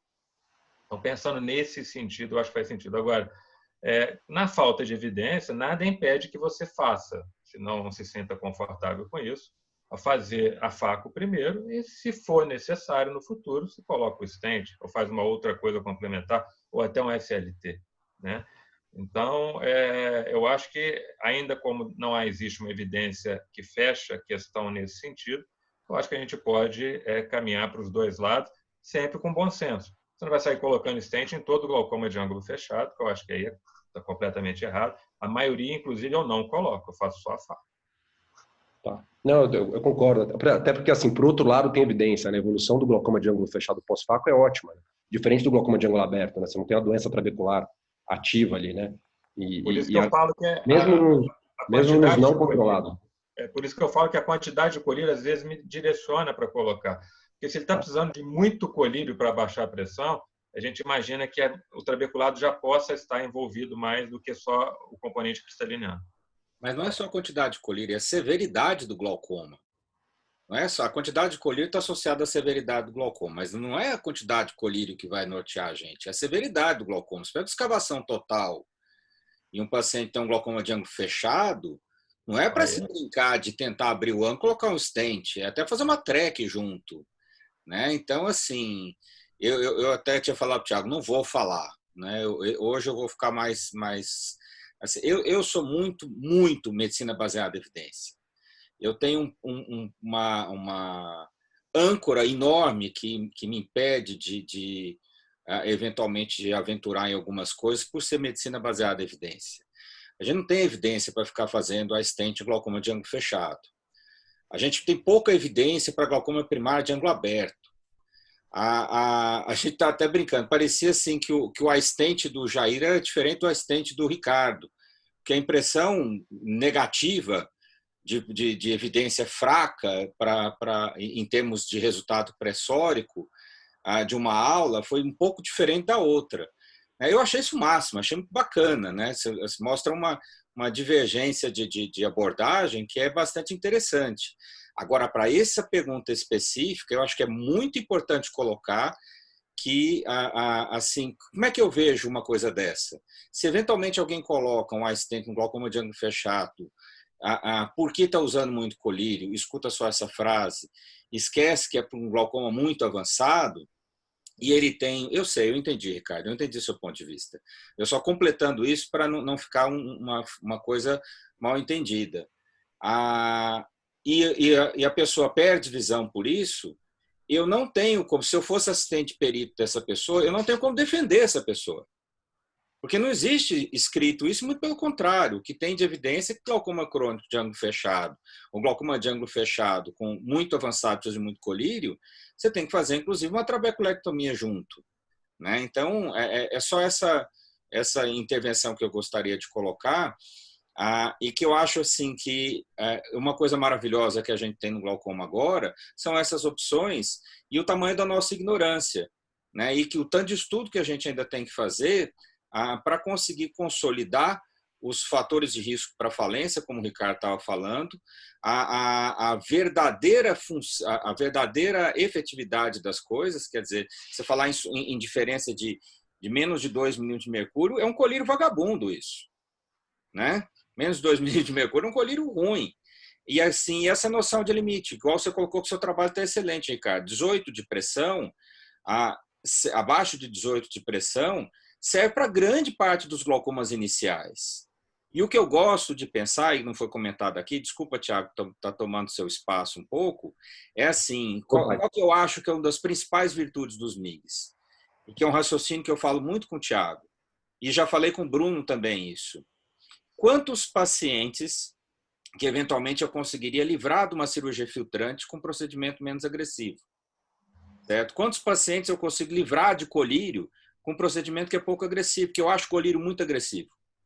Colírio para a vida inteira eu acho muito agressivo. Então, assim, se eu colocar assim, esse é o resultado bacana.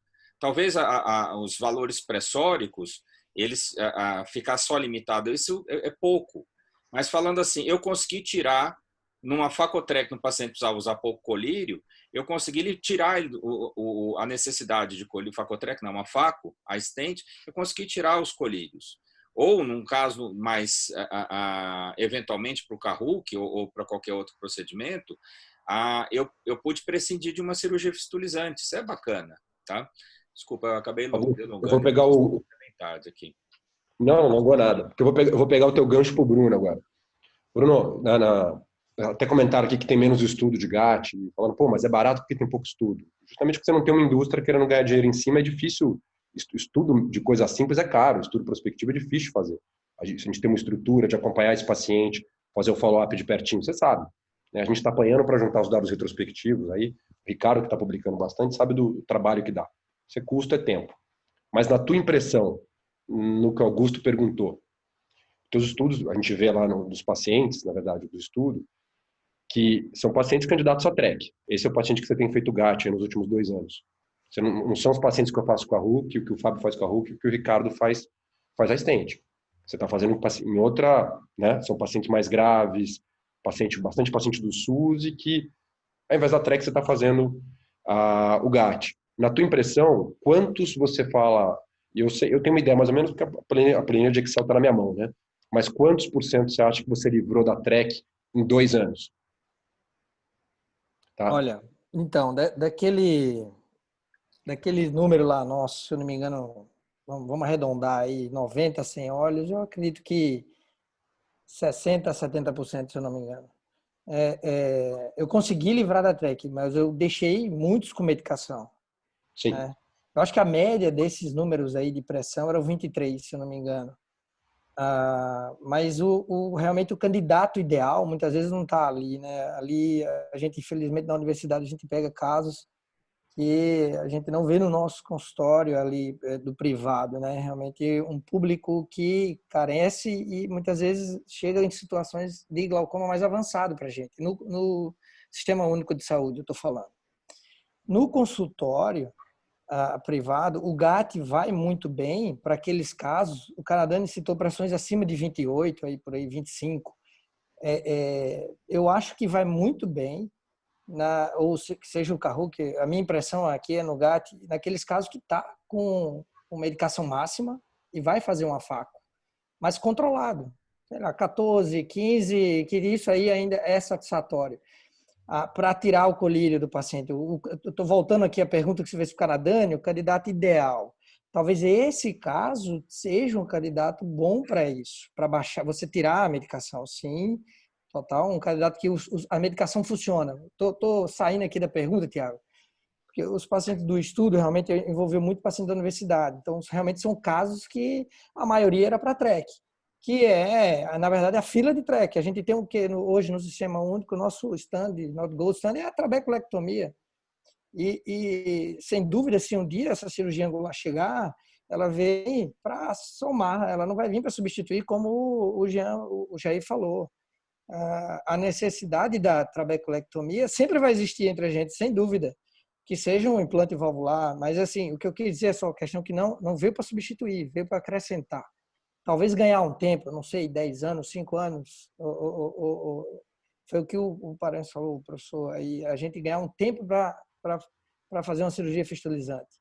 Então, esse meu trabalho aí, esses meus pacientes do SUS, que a gente acabou entrando na pesquisa, realmente eram glaucoma mais avançados, porque a demanda de 90% da fila de trabeculectomia aqui.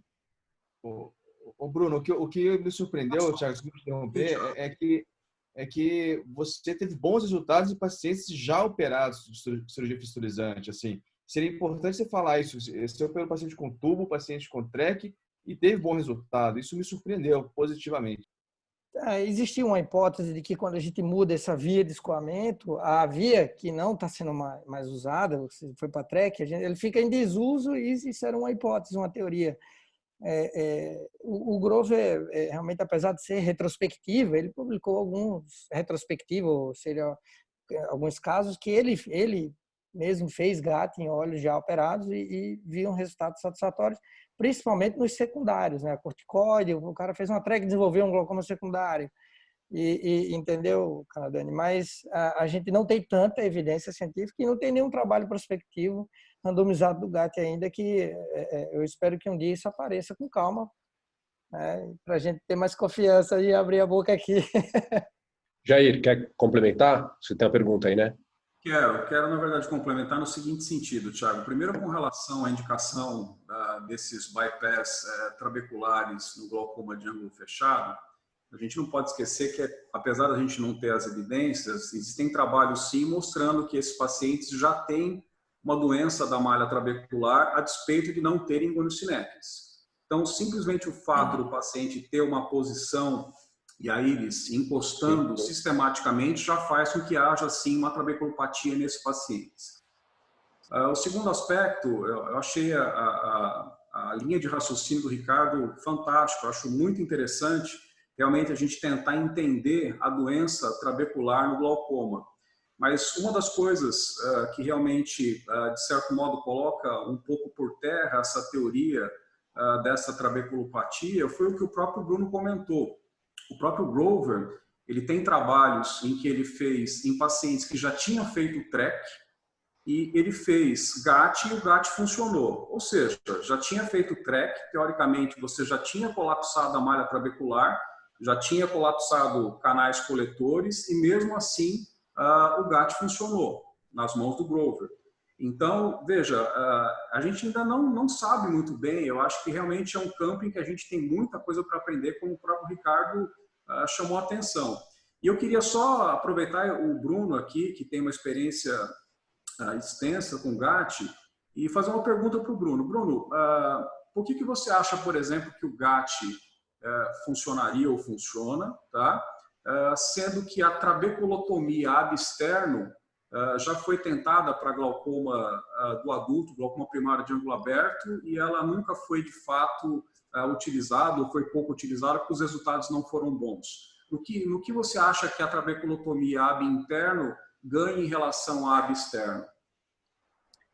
Eu acredito que é a extensão. Então, a técnica da trabeculotomia, ela vai ao máximo aí de 180 graus se você conseguir dos dois lados cateterizar ali o canal ab externo. Normalmente, quando você abre um trabeculado, você faz congênito, né, Jair? Então, a gente tem colapsa completamente a câmara anterior. Você passar para o outro lado não é tão fácil. Eu opero também congênito. Então, eu acredito que a diferença é porque a gente está tendo uma cirurgia com maior visualização ali interno do canal de Schlem e com certeza que você está abrindo 360 graus. Provavelmente extensão, você viu que o blend ele muda, né? Você viu o blend de uma cirurgia só nasal, ela fica ali. Quando você faz um blend numa cirurgia 360 graus, você vê uma drenagem 360 graus. Possivelmente existe alguma drenagem, não só nasal, e isso talvez explique essa falência da TRO, né, da trabeculotomia externa em adultos e isso pode ser que mude no futuro, né? A gente não sabe. Bruno, fazendo um contraponto e uma pergunta já, eu também acho que a minha cabeça faz sentido o que você colocou. Você tem uma extensão maior ali, na diferença, porque é o que o Jair colocou. Isso era uma coisa abandonada quando você pensava em absterno. Mas se realmente essa extensão fosse importante para todo mundo, você deveria esperar uma resposta muito mais significativa no GAT do que no MGAT, né? Uma resposta que eu digo bem mais significativa. Eu sei que não é linear, é óbvio que você tem a pressão venosa episcleral do outro lado, ali você tem outro mecanismo de resistência. Vai depender muito da pressão basal, mas não é uma diferença tão grande, né? E tem estudo ruim, mas comparando o Karouk com o GAT, que não deu diferença, né? Se você sai de uma pressão mais baixa, não sei se o Fábio colocou na aula dele, não colocou, mas se você sai de uns 18 ali, fizer GAT ou Karouk, você chega na mesma pressão, né? Então, por isso que, por um lado, a explicação poderia ser extensão, eu não sei se necessariamente você precisaria fazer 360. E aí vem a pergunta, nos teus casos que você tentou, não foi, tentou corrigir no meio do caminho, não deu para ir, você ficou ali só com 180. Na prática, você vê que esses casos funcionam menos, ou você vê que parece, no final, não dá muita diferença? Olha, na prática, eu vejo que funciona menos. Porque qualquer chance de tendência de cineca, que isso é comum ocorrer, vocês sabem, vocês fazem Karouk, existem algumas cinecas no pós-operatório. Se você não tratar muito bem essa inflamação, principalmente na região nasal, onde a gente manipula, por isso que eu gosto de trabalhar, de fazer sem toque. Se eu pudesse, eu não tocava em nada. Cada toque ali no ângulo, e que seja perto do esporão escleral, sangra muito, em cima do colo, DCME, então traumatiza e aquilo ali inflama, tende a sinequiar. Então as sinecas são normalmente na região nasal. Na minha prática, os ângulos que eu não abri 360 tiveram mais chances de eu partir para um outro, né, procedimento ou entrar com mais medicação no pós-operatório, mas também a gente não tem também, Tiago, evidência para estar realmente enfatizando isso aqui. Mas tem um canadense que realmente ele defende o MGAT, e eu já acho interessante abrir. Sempre tento fazer 360 graus. É óbvio, eu tento ir não para olhos que sangram tanto, né? Porque isso aí é o problema dessa cirurgia. Acho que a hora que a gente tiver melhores preditores de sucesso, que é o que o Ricardo, talvez um dos primeiros a comentar sobre isso, porque tem mais de 100 trabalhos, ninguém para ver preditor de sucesso, é raro, né? Aí você vai começar a escolher melhor, né? Não precisa ser um melhor que o outro. Você tem um leque enorme, você pode começar, para esse aqui eu vou por esse caminho, mais leve, eu não quero ifema no pós-operatório. A gente sabe que dá dor de cabeça, né, Bruno? Então, gente, olha, eu tô tomando um puxão de orelha aqui, por causa do tempo, tá? Eu acho que dá pra gente... Tinha mais 2 folhas de pergunta, eu não consegui nem chegar na metade das perguntas do bate-papo aqui, tá? É um assunto bacana e só gente boa discutindo. Eu, da minha parte, aqui vou agradecer vocês todos, tá? A gente precisa encerrar mesmo. O Paranhos está puxando a minha orelha via WhatsApp. E Jair, Ricardo, Bruno, muito obrigado pela disponibilidade, não só aqui na aula, né? Eu pentelei vocês nos últimos 15 dias para a gente tentando modelar isso aqui. Ficou bacana, eu acho que ficou bacana. Agradeço muito vocês. Augusto, o pessoal está pedindo para continuar, mas tá vendo? Olha, eu queria muito continuar, tá? Eu jantei cedo para isso aqui. O Paranhos está me enchendo a paciência faz 20 minutos. Tá? Então a culpa é toda dele. Eu passo o celular deles para vocês depois. Gente, obrigado, tá? Um abraço. Um abraço para vocês. Até mais, Obrigado. gente. Tchau, tchau. Obrigado a todo mundo. Obrigado.